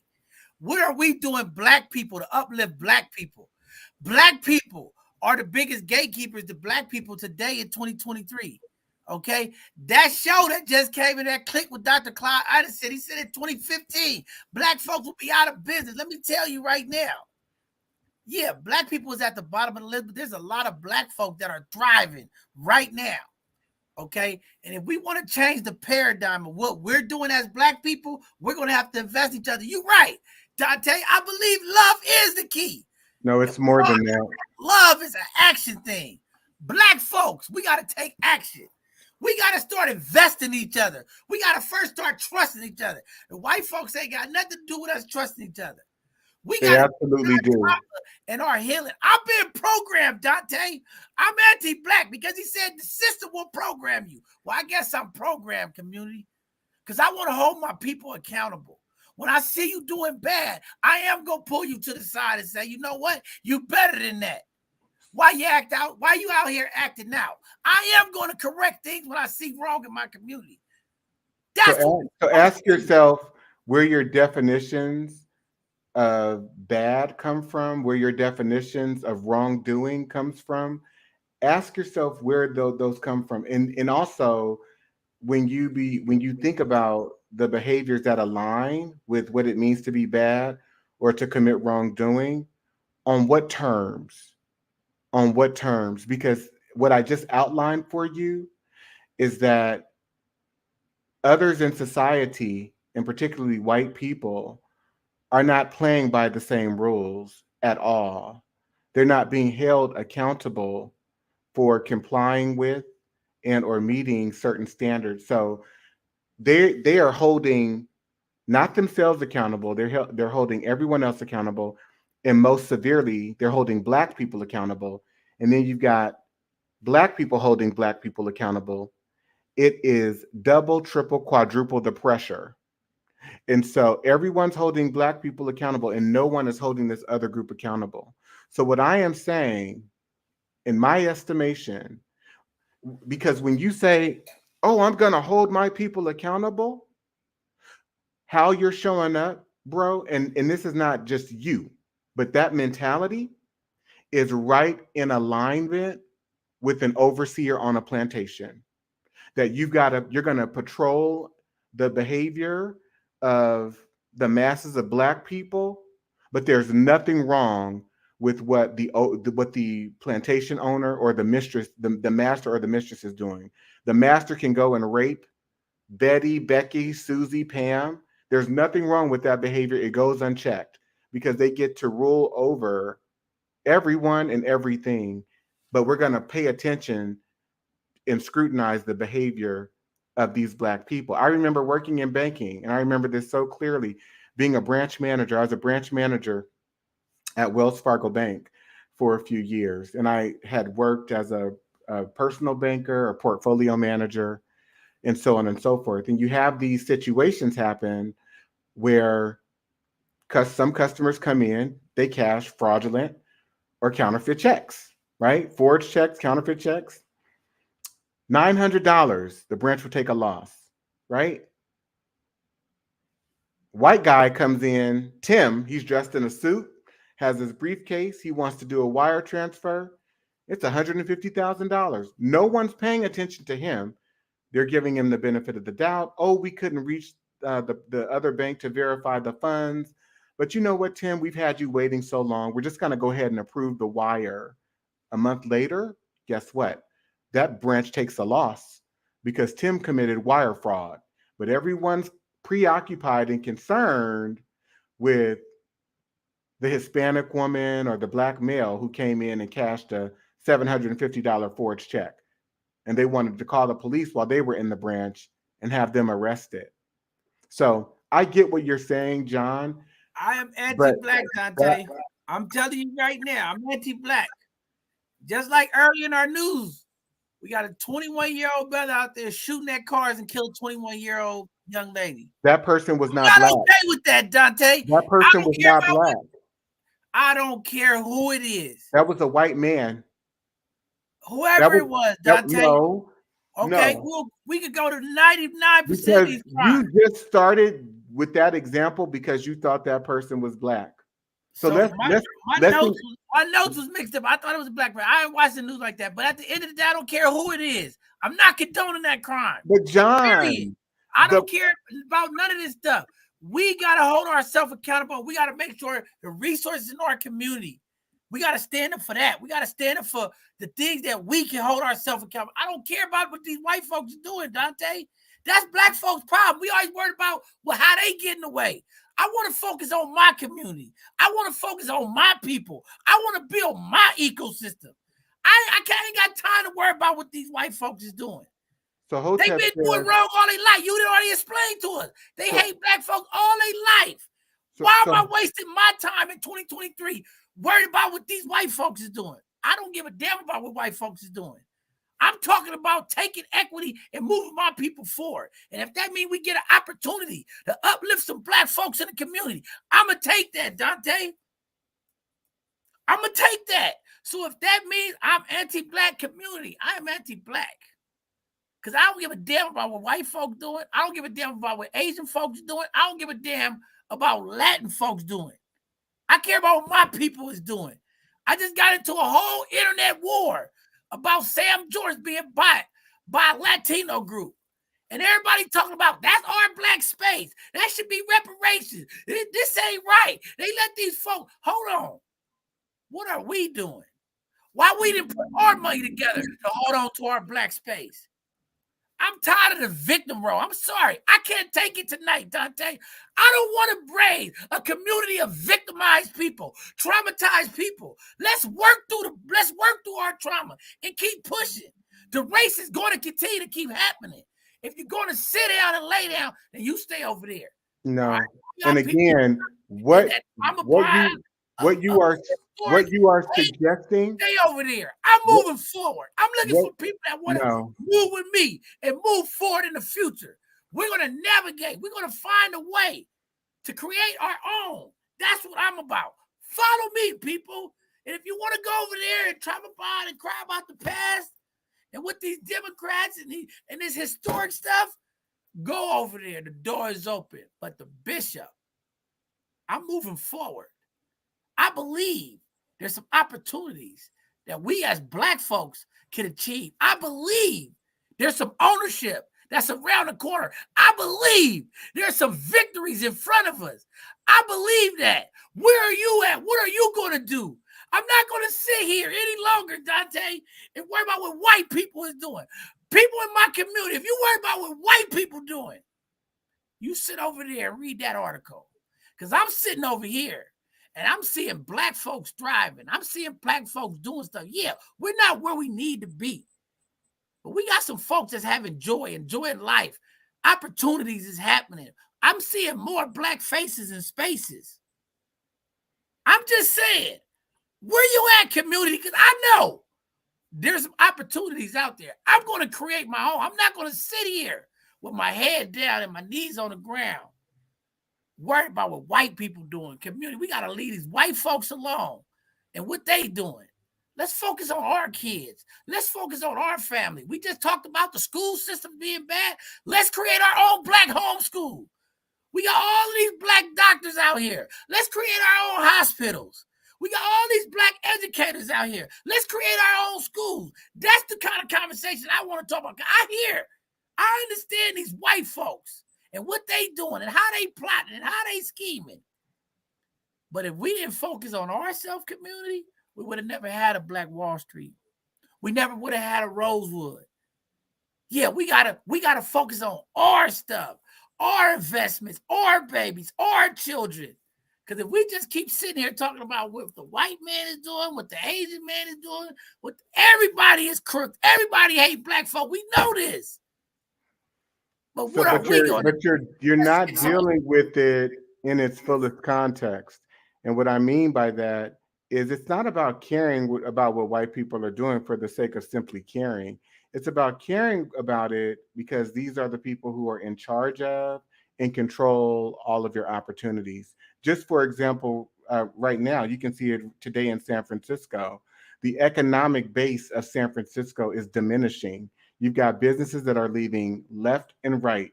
And as soon as that city loses enough of its tax base, it's going to be lights out for Black people. And so when I say that we need to be aware and also understand how the daily harms of anti-Blackness and white supremacy show up in the lives of Black people, we need to understand it from the standpoint of how resource distribution, opportunity distribution, it's absurd to just care about what people think of you if they don't impact your life. But white people in this country impact every aspect of Black life. Go to the store right now and be in line with the white woman who suspects that you're going to rob her or do something to her, and she called the police on you. They can come in and shoot you due to that suspicion, and you were just there to purchase something. So I hear what you're saying, and if you're only dealing with this issue from the standpoint of worrying about what other people think and not linking it to the way that it impacts the livelihood and the lives of Black people, that's everything from funding. I'm not speaking about anything that's unique. Roland Martin, you can listen to Roland Martin. He talks about the lack of funding that the government extends to Black businesses. That's not, he's not concerned about the white governmental structure for the sake of they just don't like him. No, it's impacting and affecting his ability to thrive as a Black entrepreneur in this country. And so we have to understand that. The other thing that you said, and it was kind of contradictory, because you said, why didn't Black people keep our money, and pull our monies together so that we could keep what we had? If you go back and you study history, John, for instance, as Black people were buying property in San Francisco, in Oakland, in other cities around the country, right? In the 1940s, 1950s, what did the government do? Black people established businesses. What did the government do? They introduced legislation that was called urban renewal, and they demolished, they reassumed control over all of this purchased land that had been bought and occupied by Black homeowners, by Black entrepreneurs, middle class, upper class, affluent Black people.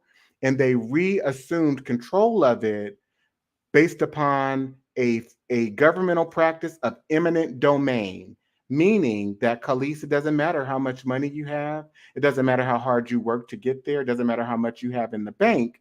We get to resume control of this property. We're going to demolish your business. We're going to demolish all of your homes. My great aunt, her name is Helen Craft. May she rest in peace. She died at 94, 95 years old. She was a San Francisco resident. She had been there since the late 1940s. She told me that her friend owned a home on, I forget, it's by that church on the hill coming out of the Fillmore district. Her friend owned a home, beautiful Victorian homes up there. And they laid down in the street. This was in the early 50s. They laid down in the street so that the people would not come and demolish their homes. They were begging and pleading for their homes. There's a video that I share sometimes. It's in the historical archives. There's a Black woman at a meeting in San Francisco, and she's saying, these people are coming in, taking our homes, and they're not even negotiating with us. They're giving us pennies on the dime. So let me be clear about why I'm sharing this. It's not that we haven't pulled our resources together. It's not that we haven't taken advantage of opportunity. But in my research, what I found that at every turn, all of our accomplishments were taken away from us. And to go back to end this and put a cherry on this point, when you spoke of Rosewood, when you spoke of Black Wall Street, those are the same dynamics that happened there. They burned them down. And all of those Black people, more than 300 businesses that owned their own businesses in Tulsa, Oklahoma, when they went to submit insurance claims, none of them were honored. So you've got massive generational wealth that was lost. But if you perpetuate a narrative, and I want to make another point, if you perpetuate a narrative that Black people have had something to do with the loss of their economic standing, the fact that we haven't been responsible and we haven't done things to ensure that we have the same type of economic situation and well-being and standing as other communities, that's an anti-Black narrative that's not rooted in fact. It's rooted in I just told you, Dante, that I'm anti-Black. It's rooted in a distortion. I'm telling you, I'm anti-Black, Dante. I'm anti-Black. It's $9 trillion spent a year from Black people in this country. We got some money, Dante. We got some money, Dante. It's $9 trillion spent by Black people in this country every year. Who told you that? We got some money, Dante. I can tell you it's 200 Black businesses right now in San Francisco. Why we can't put our money together and buy some of the properties in our city? I'm just saying, why we can't do it? I don't agree with that, Dante. I'm anti-Black. The Black community does not own $9 trillion in wealth. I don't agree with that. And as a collective group. Dante. So when we talk about we just gonna say $1 million, Dante. We just gonna say, we ain't gonna say a trade. We'll say $1 million. John, Black we're not having a rational discussion. In San Francisco. You're here to do every comedy. Year. I'm here to discuss real $1 issues. million a year being spent by Black people in San Francisco. Why we can't own nothing, Dante? Why we can't invest our money? That $1 million that we spend, we can't buy anything. I want to know that. That's Black people. We spend that in San Francisco on a minimum. Why we can't do anything with that, Dante? So I am going to share yet another example. So much for economics, right? Go with me, Sister Khalees, since John is not. Extensive data shows punishing reach of racism for Black boys.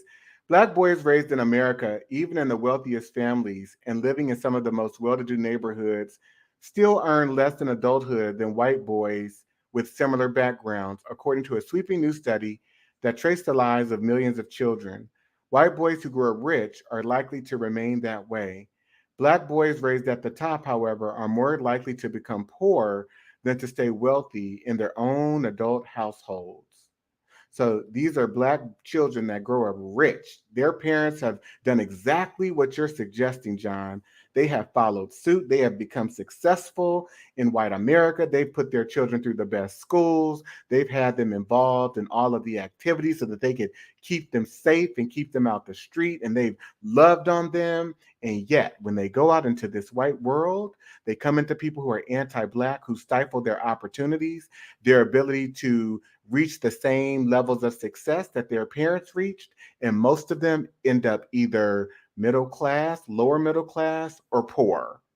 And that is not true for the white children who also grow up rich in similar affluent circumstances, because the dynamics of the situation are heavily predicated upon race. And as we know, as I've just defined in grave detail, white has a status of value that is infinitely valuable, and Black has an orientation or a worthlessness that is situated in a presumption, with the presumption of inferiority, of a lack of value. And so you go out into the world, and even growing up in a rich home, having the best education, for many of these children, more than half, it does not serve them. You've got 63% of the children that grew up rich in rich families. 63% are going to end up middle class, lower middle class, or poor. And only 17% maintain that status of being a wealthy person, compared to 39% of white people who maintain that status, 40%, right? And what is this? This is 63, 79%, almost 80% of the white children end up middle class, upper middle class, or a rich adult. Let's go down to how this fares in terms of children who grew up poor, right? What does it say for the poor children? For poor children, the pattern is reversed. Most poor Black boys will remain poor as adults. White boys raised in poor families fare far better. So you can be poor, but as long as you have white skin, that's going to elevate you to a status and open up so many opportunities for you. Well, in this case, and this is a study that was done, many of these individuals became affluent, rich, wealthy.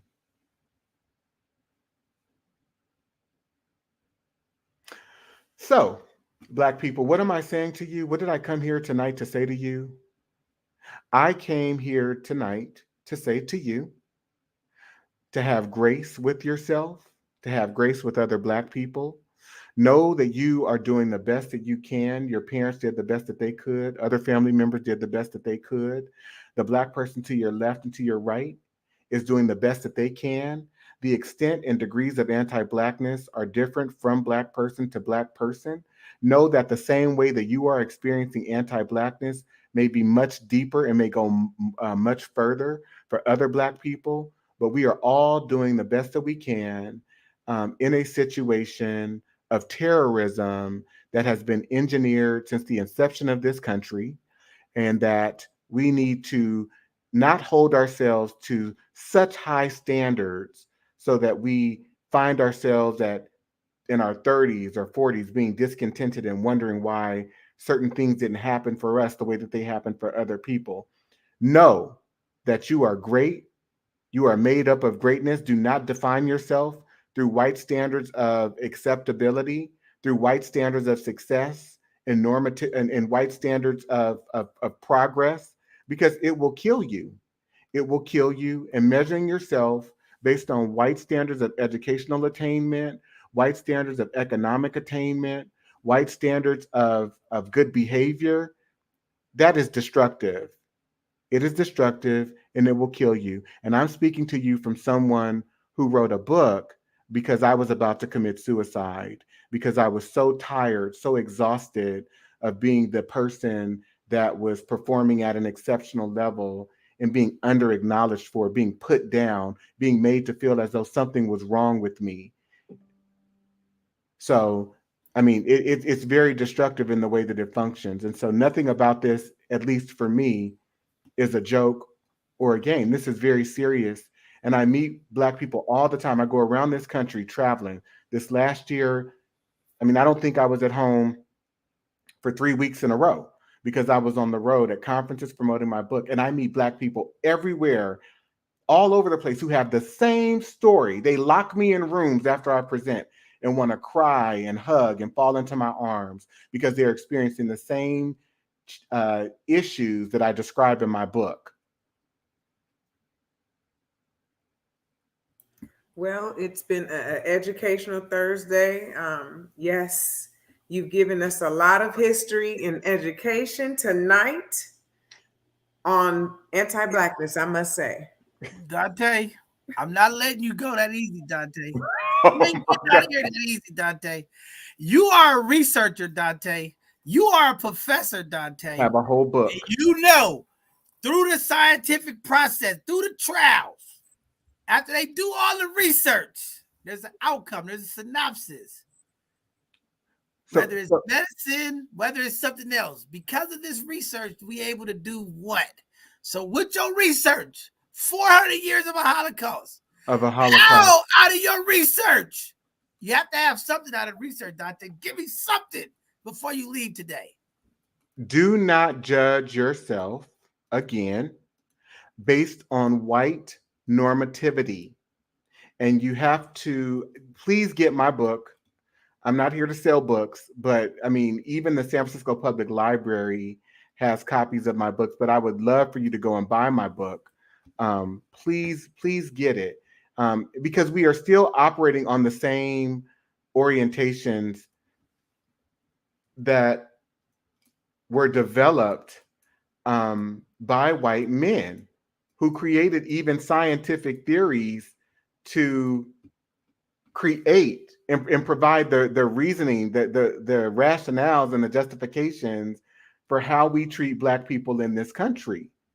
And so I'm just going to leave you with a few words, and I want you to remember this, because we talk about stereotypes, we talk about stigma, but this was academic, scientific theory, what I'm about to share with you, okay? And so Madison Grant, this is 1916, he says, whenever the incentive to imitate the dominant race is removed, the Negro, or for that matter, the Indian, reverts shortly to his ancestral grade of culture. In other words, it is the individual and not the race that is affected by religion, education, and example. Negroes have demonstrated throughout recorded time that they are a stationary species and that they do not possess the potentiality of progress or initiative from within. Progress from self-impulse must not be confounded with mimicry or with progress imposed from without by social pressure or by the slaver's lash. Mistaken regard for what are believed to be divine laws and a sentimental belief in the sanctity of human life tend to prevent both the elimination of defective infants and the sterilization of such adults as are themselves of no value to the community. The laws of nature require the obliteration of the unfit, and human life is valuable only when it is of use to the community or race. A rigid system of selection through the elimination of those who are weak or unfit, in other words, social failures, would solve the whole question in 100 years, as well as enable us to get rid of the undesirables who crowd our jails, hospitals, and insane asylums. The individual himself can be nourished, educated, and protected by the community during his lifetime, but the state, through sterilization, must see to it that his line stops with him, or else future generations will be cursed with an ever-increasing load of misguided sentimentalism. This is a practical, merciful, and inevitable solution of the whole problem, and can be applied to an ever-widening circle of social discards, beginning always with the criminal, the diseased, and the insane, and extending gradually to types which may be called weaklings rather than defectives, and perhaps ultimately to worthless race types, okay? And so this orientation that I speak of, it is a psychology. Anti-Blackness is deeply rooted in the psychology of America.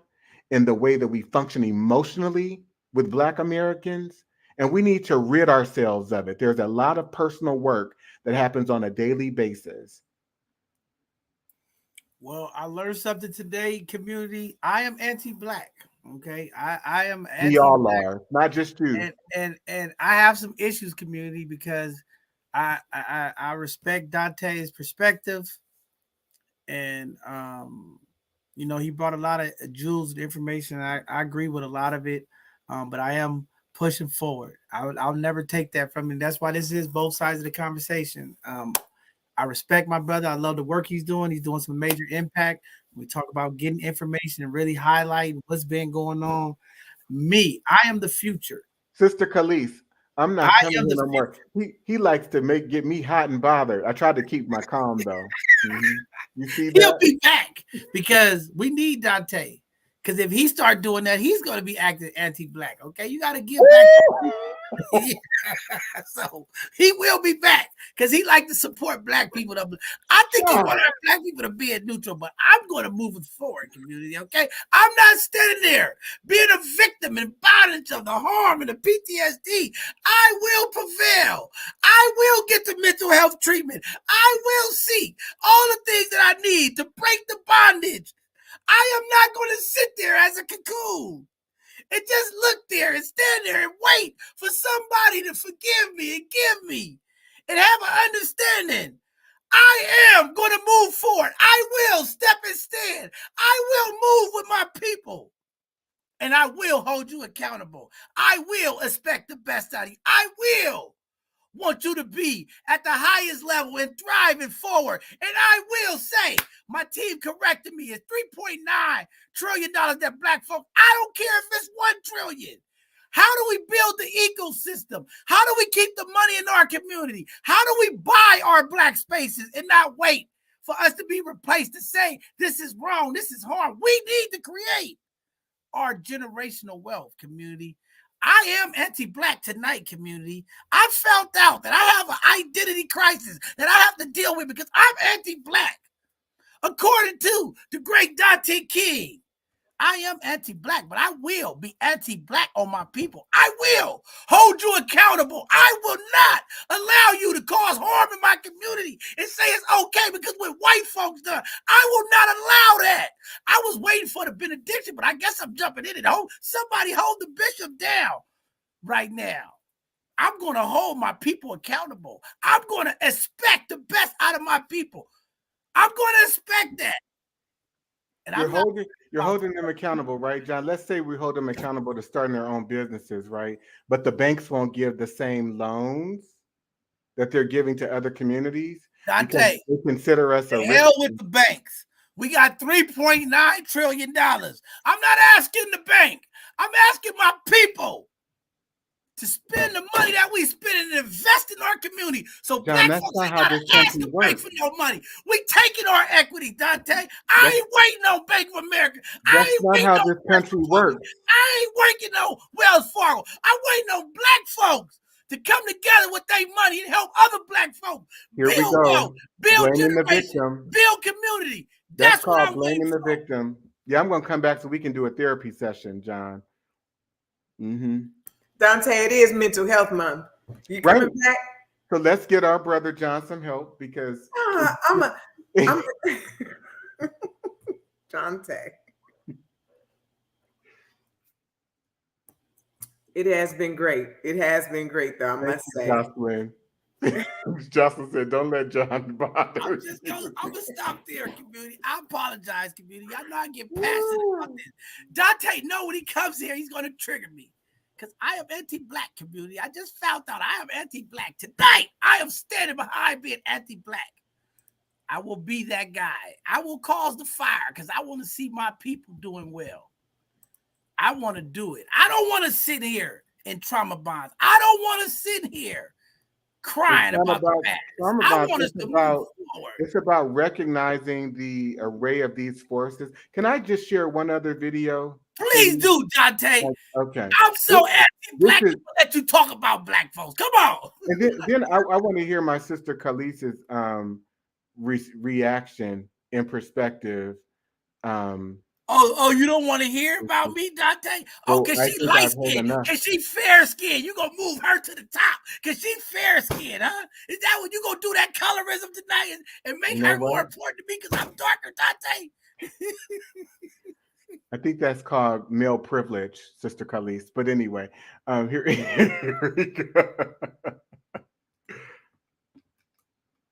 How does white mediocrity and know your place aggression show up when we are assessing the legacy of Ketanji Brown Jackson and what our hopes for her will be as she hopefully will ascend to the Supreme Court? Yeah, it's going to play out as it often does, which is that so often what happens is really, really sneaky, partly because all of us have been trained to bring out really high standards when the person is not a straight white man. And so part of what I like to have us do is really be on guard for when we have extraordinarily high standards for Black women in these kinds of positions, because those standards can often become a kind of bludgeon. I mean, if I take it out, there are a couple different ways you have me thinking about this. One way is, you know, as a professor myself, part of what I guard against myself is when I get extra disappointed when a Black student hasn't read in my class African American literature versus a white student. I recognize that as an unfair standard, not unfair standard, but an unfair disappointment. Taking it personally is a problem because my taking it personally is about me holding them to a certain standard because they're Black, and a white student just gets to be a student. Part of what I want us to get in the practice of doing is recognize that whiteness is never neutral. It is unfairly advantaged. And so whenever you pretend that it's neutral, you're ignoring the way that there's an unfair advantage. So with the Supreme Court example that you're using, if we act as if being a white person is a neutral thing, then we overlook all of the unearned advantages that came with being white for all of those predecessors. We overlook the way that they didn't have to be exceptional, that they were given exceptional opportunity, even if they weren't exceptional. We could even uncover all the ways that our educational system is advantaging white children from the playground, right? So it's like, if we act like whiteness is neutral, we're already bludgeoning everyone who's of color. So I just want us to get really used to paying attention to the unearned advantage of whiteness that makes it such that every time they're hired, for example, they're hired in a cluster. They get to come in with a whole group of people who are believing in their success, believing in their right to belong. They get to enter into a workplace where people naturally mentor them and don't see it as mentoring. They just see it as being a good colleague. But when I show up, all of a sudden, if they're mentoring me, they're giving me some kind of special help or something. No, they're actually usually resistant to mentoring me and making sure that I can be set up to fail. So I just want us to get really, really practiced at noticing how whiteness gives unearned advantages, and those unearned advantages turn into a bludgeon against people of color. Right.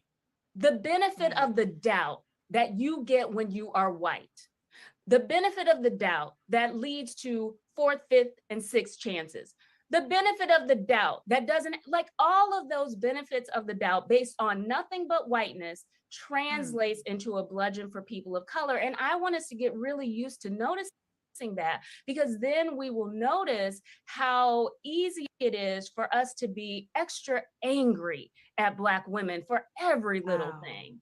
I want us to start recognizing that as part of the aggression.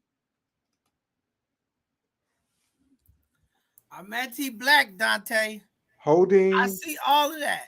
I'm anti-Black, Dante. holding our people to exponentially high standards. And the point that she makes at the end, I want us to notice and understand how this is functioning, so then we can see how easy it is to be extra angry at Black women, extra angry at young Black boys, extra angry at Black men who don't measure up to these standards, while these people are not being held to any standards at all. The equation, it goes beyond unfairness. This goes beyond privilege. Okay, but So, Dante, what do Sister we do? Khalif, your thoughts? What do we do, Dante? We know this now. We know the unfairness. We know that this is happening. How do we fix it? I still need to know before you leave. How do we fix it? Because it's gonna keep happening. We know that they hate angry Black women, Black men. We know this. Now what? You're not understanding the I context. get the concept. White folks hate us. They Not get not privilege, not we don't. concept. They get access to everything and we don't. I get all of that. What is the solution? I do too, Sister Jocelyn. Come on, Sister Khalees. She says, I want to hear from Sister Khalees. I hear you. I understand. So I come from Southerners, right? My family's Black. We all mixed up, raised by all these Southern women from the slavery days, right? Let's go back. This is all the history. They knew what was going on. That's why they made those statements. They wanted us to push past the pain. We understand that whites have an advantage, right? So we have to have a solution. So instead of them revamping all the history that they went through, they taking us, the newer generation, and the kids that they raising, and they getting us to a solution. So what do they say? You got to be 2 steps ahead of them. Yes, we do have to push our kind, unfortunately, because this is the hand that we are dealt. We know the facts that lay. This is the only planet that we have the opportunity to be on. So we got to make the best of it. So yes, we do need to start spending our money with each other and building financial equity amongst each other. But charity begins at home. So we have to let that start at home, and we can't criticize and be judgmental towards each other. But we have to fast forward to a solution and know that our children have to be 2 steps ahead. They got to get educated. They got to use their head for more than a hat rack. They got to be 2 steps ahead of these white people because they already have the advantage. Once we were already born with different skin colors, we have to get past it. We got to go above and beyond to be successful on this planet. So you got to, Khalees, you light skinned. You get better opportunity than me because you lighter than me, Khalees. It doesn't matter. You can't complain, Khalees. Darker skin. We got to take it. I'm just saying. I don't know. This is what I got tonight. But Dante, I take this stuff serious. I want you to know I don't care about the people in the chat talking about laughing out loud. I'm serious. This is not a joke to me. I'm not messing around. Yeah, when I speak in the community, I'm trying to keep it light. I'm not laughing. I'm serious with what I'm saying, community. I don't want y'all to think I'm playing. I'm serious. We have the buying power to do what we need to do for our community, but we're not doing it. So when do we take the mirror out of our pocket and we look at the mirror and find out the problems that we got to deal with has to do with us? Yes, white people have put problems on it. Yes, they are doing things to bring this there. But now, what are we doing? What are we doing right now in 2023? How are we looking in the mirror at ourselves and holding ourselves accountable for not taking the $3.9 trillion and investing into each other? Why are we not taking our 200 organizations in our city, buying Sam Jordans and other Black spaces? Why are we not doing that? That's what I want to know. Why are we not doing that? Because I know the white folks is getting privileged because of their white skin. They get an opportunity. They got to work hard. They got to pay the same taxes. But what are we doing, Black people? I want to know from my Black people out there. What are we doing? Because I'm holding you accountable. Tonight, I found out. I had an identity crisis, but tonight, I know I am anti-Black because I am holding my people accountable. I want more for my people. So when we say, for example, nobody white, nobody Asian, nobody Latin to give me that opportunity. I'm taking it. I'm doing it with my people. We building something. We laying the foundation. We setting the bricks. We building it. Again, that rationale and that thinking does not consider the fact that our opportunities are stifled and tainted because of our Black skin. And I'm just gonna, I know we have to end. But I'm gonna share very quickly Just a few. I know, Khalees, don't laugh at me. Please don't laugh. Um, Go ahead, Dante. okay. I'm anti-black, so since I'm So, anti-black, I'm gonna watch some so, black folks tonight. I'm anti-black. so you have your so after concerns of racism and housing appraisals, right? So you buy the house, you do everything that you're saying, John. You participate. You keep asking the question, what are black people doing? What are black people doing? You do everything you need to do, and then you go and you purchase a home. And this is in the Bay Area. Um, in the home, based on your race, it gets appraised much lower, right? The black couple in Marin erased themselves from their home. When they stood in for their home appraisal, it was appraised at nearly $500,000 less than what it came in for when they had their white neighbors stand in for them. This person in where was this? Indiana. Yeah, black homeowner had a white friend stand in for her third appraisal. Her home value doubled. This is in Indiana. Black homeowners face discrimination in home appraisals. This is Jacksonville. 40% high. The appraisal came in 40% higher than the first. So it's one thing to say, to make general statements that, oh, we know that white people are being treated differently because of their race. We know all of that, but yet we still have to overcome. You're not likening it to the impact that it has on our ability to actually thrive in this society. I'm not here just talking about racial discrimination for the sake of being disliked, for the sake that I'm black. I'm talking about the way that as a black man, if I had white skin, I'd be the CEO of a company, and I can't even get to certain jobs within certain organizations because of my black skin, and how that stifles my economic potential, my ability to do well. So if you address, or just take it from the standpoint that you addressed it from, John, which is, it sounds like you're suggesting that, yeah, this whole um, viewpoint or narrative of black people complaining that we've been mistreated, if you address that in isolation and you don't liken that to how race affects and impacts one's ability to thrive and our collective ability to thrive and succeed as a collective group, then you're diminishing that particular variable, and you're actually contradicting yourself when you say, well, what do we need to do? What can we do? When, again, our opportunities are diminished because of the ways that we're being interpreted, the ways that we're being perceived, and it is directly affecting our pocket, our ability to take care of our families, our ability to take care of ourselves, and our ability to take care of ourselves as a collective community. And so we're Dante, discussing. it must be late. You tired. That's not what I said, Dante. That is not what I said. But Go back and watch the video. You that's said it not what I multiple said. times. Dante, I'm asking you because I hear you from this standpoint, but you're not giving me the solution. You got to give me something, Dante, because I'm telling you, I'm not getting it. I'm not getting it. But what you're focused on, John, I'm not just finishing none of that. You're focused on economic solutions and position. I'm focused on having more empathy, more compassion, more understanding around the ways that anti-Blackness functions, and being kinder to Black people who do not measure up to white standards of success. Are you asking Black people to do that? Or are you asking white people? Because I'm asking Black people. We already doing it. No, we're not. We already doing it. John, we just sat here and had a conversation with you. Okay. I'm holding my people accountable. I'm anti-Blackness. I'm doing all that. But Dante, I got to get solutions to my people.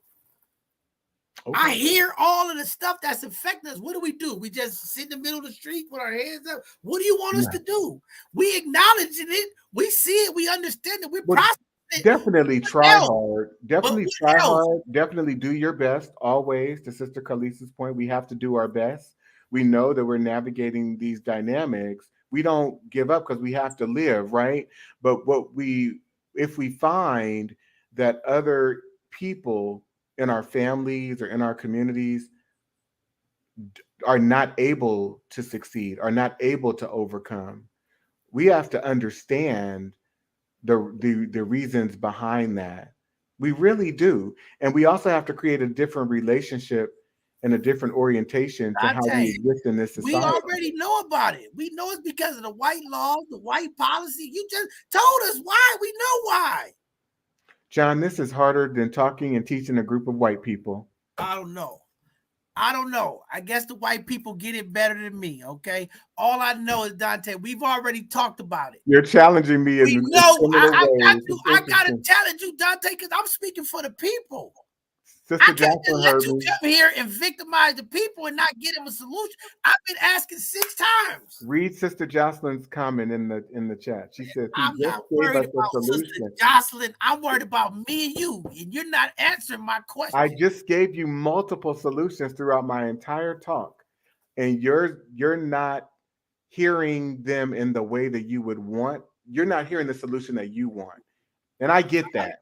So we just go be black and moan about what we do, because we can't spend money together because white folks, when we buy a few houses, they're going to take it away from us. That's all I hear. Is that how you interpret? That's what I'm interpreting, Dante. I'm being honest with you. That's what I'm getting. I don't hear nothing else. I can't hear anything else.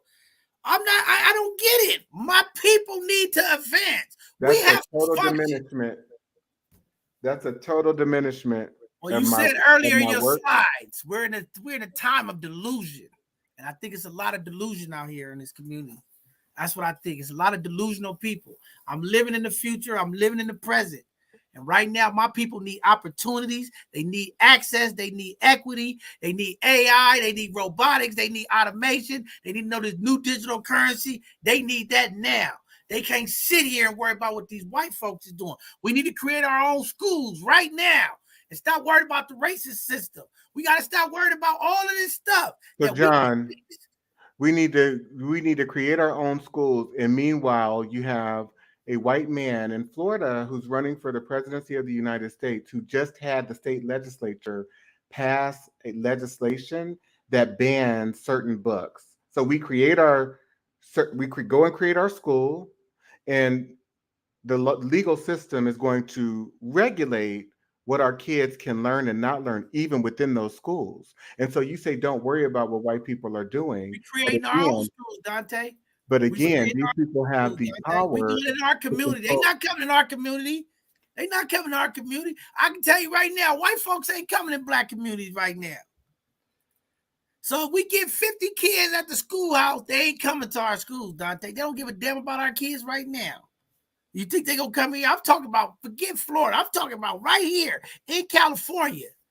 They don't give a damn about our kids. If that legislation were to get passed at a federal level, let's say this man became president and the Republican Party was elected into power in terms of the House of Representatives and the Senate, and they passed that type of legislation, that would affect and impact what those black children at that black school would be able to learn and not learn. And so Dante, I'm not going to agree with that, Dante. Now you going extreme, Dante. Listen, it's absolutely true. Black folks wasn't supposed to read in slavery, but they read, Dante. I'm not letting nothing stop me. My ancestors found a way with no way, Dante. I'm not going to sit here and allow you to say that. My people, we gotta invest in our children. We gotta invest. I don't care with none of that, Dante. No, we're not. I'm anti-black today, community. Okay, I'm holding my people accountable. Teach your children, community, create our own community schools, create our own ecosystem, buy our own product. We can do this. I'm not buying that. And that's the hopeless mentality. I'm not hopeless. We gonna make it through this. We gonna keep pushing. We gonna fight. We are the resilient black people of this country. I don't care about these white folks and how much privilege they got, how many opportunities they get because they white skin. We are resilient people. We will push through every obstacle. Let's work together. Yeah, you want some gestures, you want some love, you want some compassion and humility. Let's lead with it then. Because all that action to action, it gotta happen in our community. I'm not finna sit here and allow my people to sit here in neutral any longer. Like the rest of the leaders of the community, just allowing our people to go down. No, we gonna lift them up right here at both sides of the conversation. We gonna lift the people up. Follow the bishop, because I'm leaving my people. We going somewhere.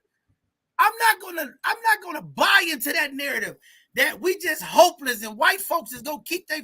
No, I'm taking equity. I see black movers and shakers. I see black HR professionals making opportunities for black folks. We gotta keep pushing. I'm not gonna sit here and agree on that. I can't, Dante, because I know my people are already kicked down. They already discouraged. They already feeling hopeless. We gonna bring them some hope. We gonna bring them some opportunity. We gonna speak it into existence. I'm not gonna let you speak that against my people. We gonna fight against this. We gonna do everything we have in our power to make sure that black babies, black exodus, it's gonna happen, Dante. Our black women ain't gonna be talked too crazy because we gonna get our kings together and we gonna protect our queens. Yeah, that's what we doing right now. We gonna teach these young boys how to be young gentlemen to our queens. We ain't gonna let none of these white folks go off and go crazy on our black women no more. That's the young brothers we teaching right now. So I'm not gonna sit here and subscribe to that. I can't sit here and subscribe to that on my platform. We are building the next generation of leaders. We are building up the young kings in the community to take care of our queens. We are building up the fathers that's coming back into our children's life. We gonna take our community back. It's not safe out here for these people. That's what they worried about. And we ready to go to the next level, Dante, because we don't think radical around here. I want radical thinking. I want radical thinking. I want futuristic folks who are radical, who are obsessed with the future, and they want to make sure that their babies get to the future. I will not lay down for my granddaughter. My granddaughter will be a CEO. She will be whatever she want to be. She will go wherever she want to go because I'm laying down a pathway to make sure that she gets that equity. I'm laying down the groundwork so that her walk is easier. That's what we're supposed to do. We don't just sit there and allow them to step on us. We don't sit there and allow them to oppress us. We will rise. We will rise. We are the future. We are the people that always rise. Always, through all obstacles. That's my people. But I'm anti-black. And this is y'all hearing it from the anti-black man. We will prevail. We will be the kings and queens that we are ordained to be. We will lead first. Because the word says those who are in the bottom are the last will be first. We will get there. Even through the 400-year Holocaust. Even through the anti-blackness, even through the white privilege, my black people will lead. We will step and stand together. The new day is coming. Both sides of the conversation. We are the media of the black voices, and we will uplift the people.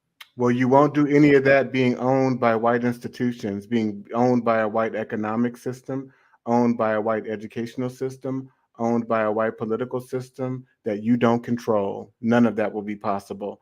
And trust me, when you look at factual indicators, none of, in terms of the direction that we are headed, none of what you stated is present in terms of factual evidence in the experiences of Black people.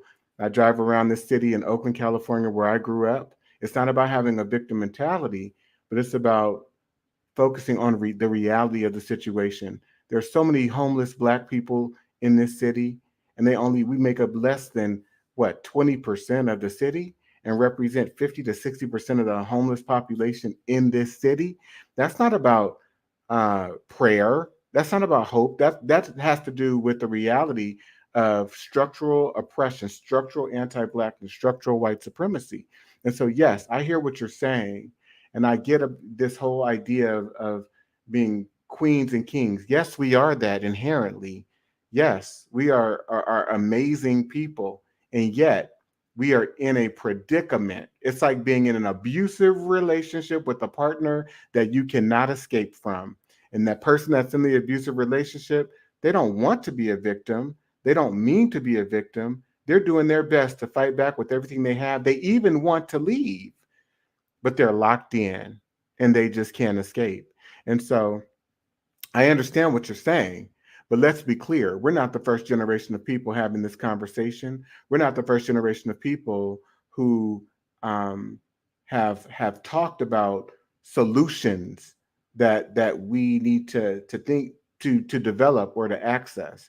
We've had many very creative, highly capable people come before us, and they weren't successful in doing the very things that you just named. Why? Why? And I'll play this, and then this will be it. I promise, Sister Khalees. It's only 30 seconds. And Malcolm X, he said it best. So I'm gonna share this brief video, and this will be it. All right. 1963, UC Berkeley, Malcolm X.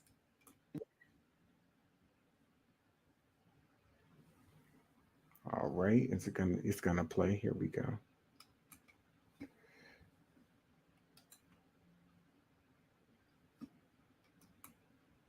I hope it plays.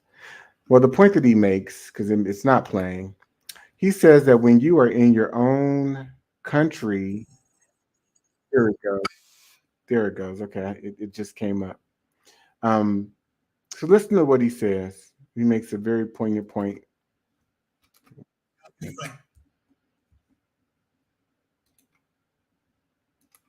All right, here it goes.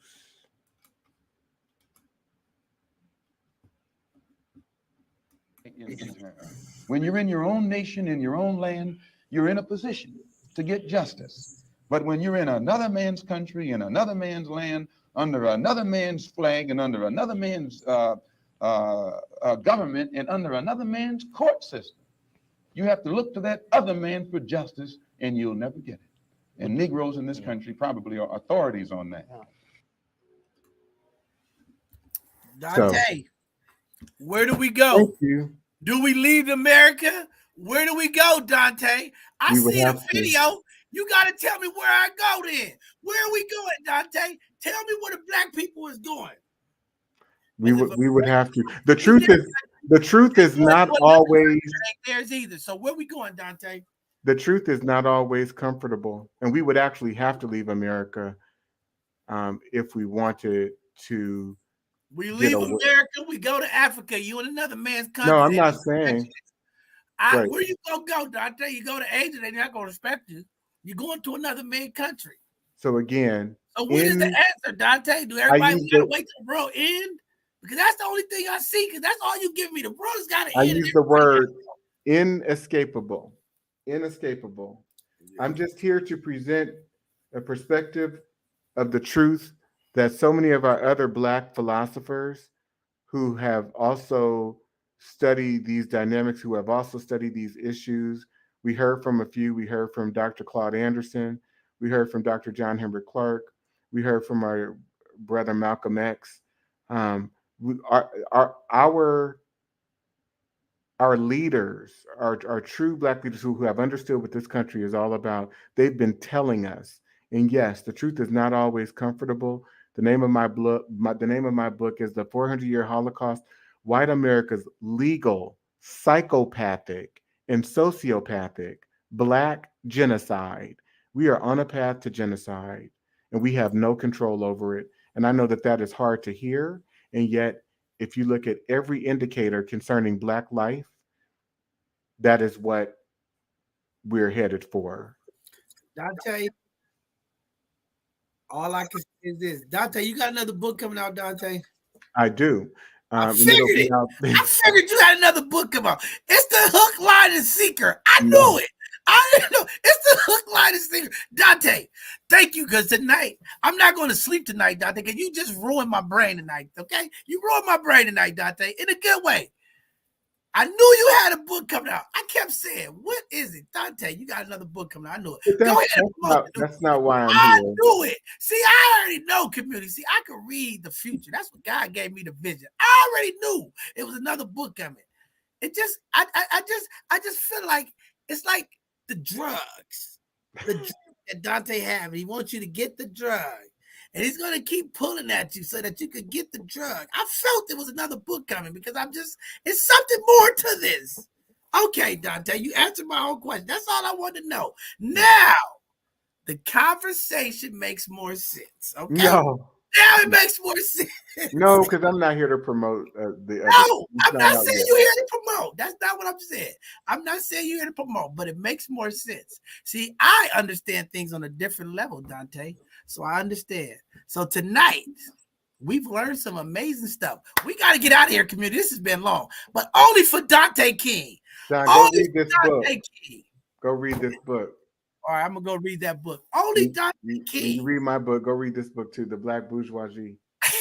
Only Dante King can come on both sides of the conversation for 2.5 hours. Community, only Dante King, okay? We only let Dante King do this. But with that being said, Dante, we got to get out of here. I want you to give your shout outs to all your people, all your team, your amazing folk, all the amazing stuff. I want to congratulate you here publicly, brother. I saw the opportunity that you took as a professor. I see all the work you're doing, so I'm going to highlight you and support you and say thank you for all the work you're doing, educating these psychopath white folks that we got to look out for because we always worry about them. Thank you for educating them, Dante, and you've been doing a great job of it. So I want you to go ahead and give some blessings to the people and any parting words before we let you go tonight, brother. Well, I'm appreciative to everyone, every single person who has been in my path, who understands the premise of my work, who understands the research behind it, the evidence behind what I have fervently written about in my book. I'm so grateful for my main personal assistant, Jayantra Henderson, who affectionately I call JJ, as well as Marcel Walker, who's my other personal assistant. My mother. There's nothing more valuable to me than the brilliance of Black women, and my mother is just amazing. She is phenomenal, and if it was not for her, I wouldn't be here. I wouldn't be able to do any of the work that I'm doing because her love, her nurturing, her belief, her confidence has sustained me, and that's true for so many other Black women in my life. And there are too many to name, but my sister Alexis Cobbins, my sister Jessica Brown, Kathy Broussard, Irella Blackwood, Barbara Howard, Jackie Howard, Melody Howard, my cousin Latanya Thompson, uh, uh, everyone. I mean, there are so many influential and people who mean so much to me and have been put in my path to ensure that I am sustained enough to be able to continue to go out and do this work. And even the women that you have here, John, you have some amazing people on your team. Our sister Khalees Hollins, you are just brilliant to me. You really are. Sister Angelique Shivers, and our sister Sakati. I'm not sure where she is, but these people are magical. And so we just have to continue to uplift each other and to invest in each other, and emanate and also disseminate positivity and love and support. So thank you. And thank you to you, my brother, even though I know you're egging me on. You can't possibly have those beliefs because I'm going to have to meet you somewhere and take you to some therapy or something. So he was just playing, everyone. I just want you to know that he doesn't feel the way that he was talking. No, I'm serious, Dante. No, I'm serious. I'm not playing. I am very serious. Nonsense. I am not playing. Y'all, yes, y'all gonna have to give me therapy tonight. Okay, my heart is hurting. I can't believe it. My heart is hurting. My blood pressure is high. Y'all make sure y'all pray on the bishop tonight. I might not wake up. Don't say Okay? that. Dante have just fueled something inside of me. I don't know if I can sleep tonight, Dante. I just don't know. Hey, but we thank you for coming back for now the 6th time. We love you. We uplift you. We support you. Your book is right here. I always show people because they think I be playing around. Okay, Dante? Your book is right here on the side. Yeah. Every time I feel like I'm going to be anti-black, I pick up your book and I have to read a chapter. Okay, Please read it. keep to it. Okay, I got your book. I support you. Go to DanteKing.com. Go to DanteKing.com and get the book. Please Get the book, community, and make sure that you're not sitting in the back in the hot sun. And if you hear the horses ride by and you see white sheets around, John! Make sure you got the. We are in history. I don't know about the future. I don't know. I'm gonna stop community. I gotta see. See, this is what Dante do to me when he come on my show. This is why when he come here, there's always fireworks. I'm just telling you. I don't know, colleagues. Give us a important word tonight. It was all those clips, John. It was all those clips that Dante played. It's okay. Well, I tell you this: community, community, community. We are all that we have. So we do, as Dante stated, we have to love on each other. We have to pay attention to our surroundings. Don't put no one down. Don't be judging people. Just pray for them. If you want to say, if you can't say something good, don't say anything at all. But love on each other. Realize what's happening. Get ahead of the game. Know the world that you live in. Know the situation that's around you. And don't be anti-Blackness, please. Oh, I'm just happy now. Okay, we getting out of here. I was on a meeting today, and the icebreaker was today. The icebreaker of the Zoom meeting today was, what made you laugh recently? Explain tonight. This icebreaker tonight, I am laughing because I am laughing in pain. I got tears running down my eyes because I found out tonight that I'm anti-Black community. And I got to do something about it. I need some mental health now because I'm anti-Black. I want to see my people doing good. So I want to hold them accountable. I've been programmed, okay, by this racist white system, okay? I have bought into the program because I'm holding people accountable. I'm not letting people do crime in my community and not let them be held accountable for it. So I have turned into anti-Blackness community. I'm dealing with an identity crisis tonight. I'm not okay with Black folks doing crime to each other or anybody else.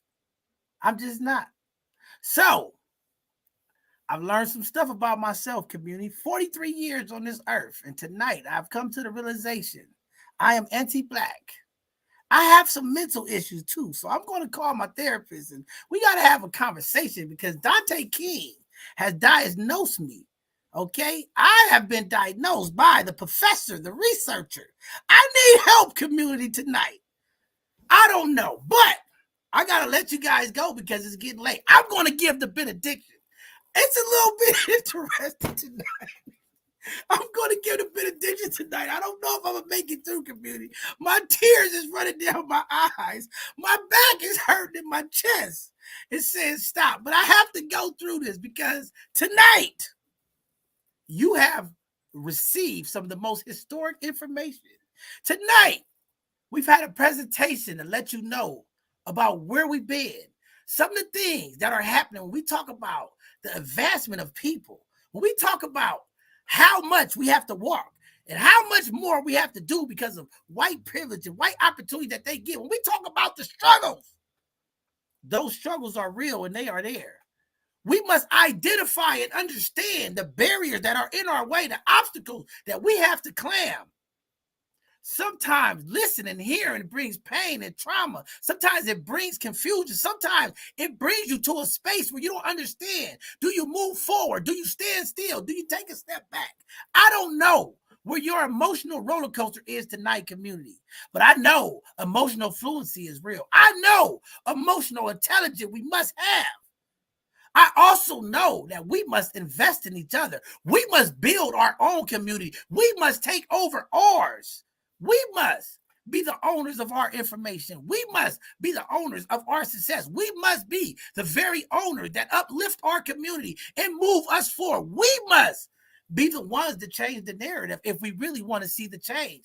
Because we understand tonight that white folks and other folks would never give us our due credit. They will never acknowledge us the way we need to be acknowledged. And they will never give us the justice and the equality and the things that we think we should have in this country. But in all of that being said, and all of that being played out legislatively all over the media, everywhere, this anti-Blackness that I'm subscribing to now is all over the place. Community, what are we going to do?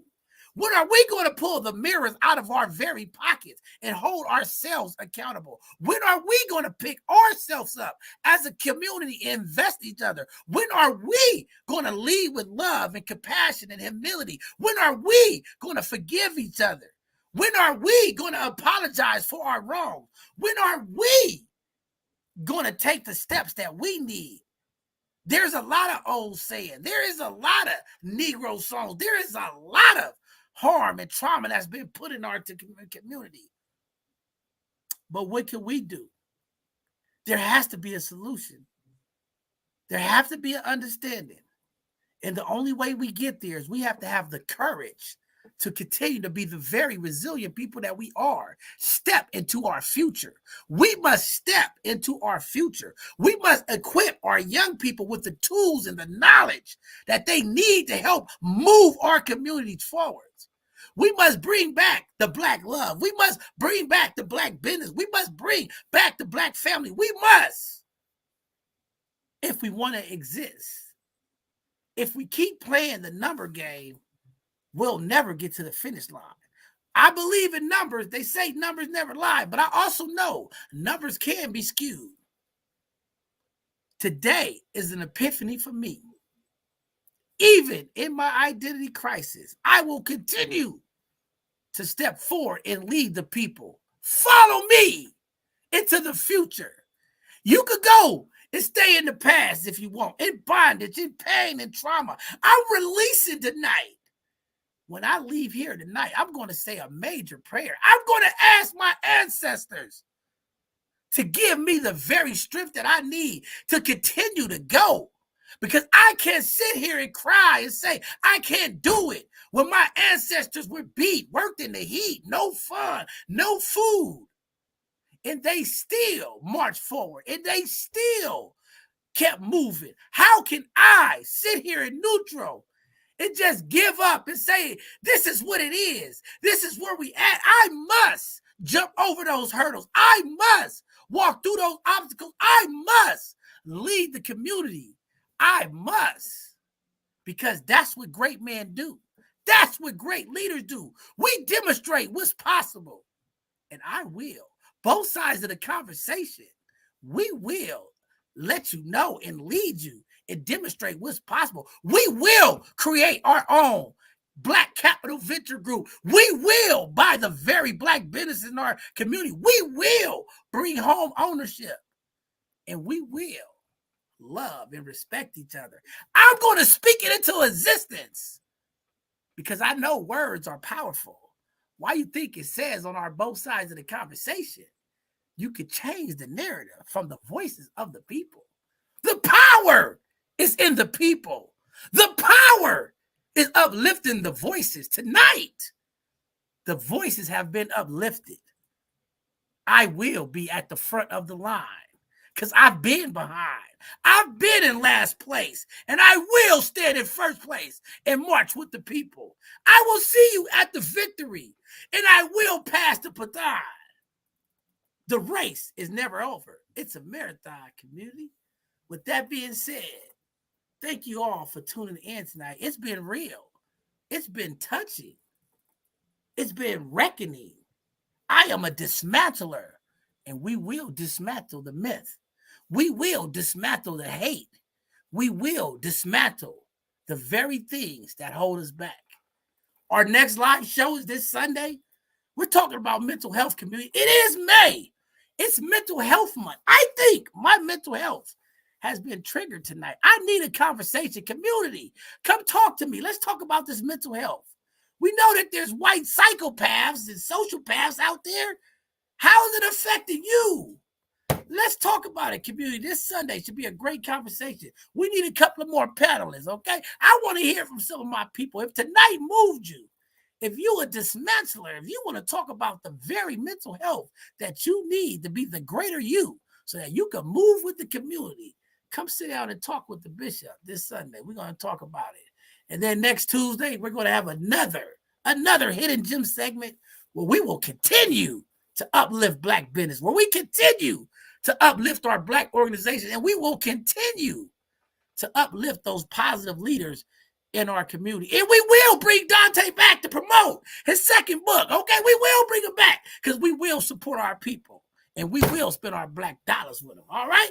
With that being said, community, be safe out there. Y'all heard the news. It's a lot of things going on out there. Be safe. Pay attention to everything. Have a good evening, Dante. Brother, we love you. And we're going to spend our black dollars with you. Get the book out. Come back. We're going to buy it for you. Get it to the community. With that being said, community, y'all have a great evening. I'll see y'all at the skate party. The new Anti-Blackness, both sides of the conversation, John Henry, will be out there. I will be out in the community. I will see you. The bishop will be there. Come skate with me. We're going to talk about a few things. Get him, Khalees. Have a blessed evening, everybody.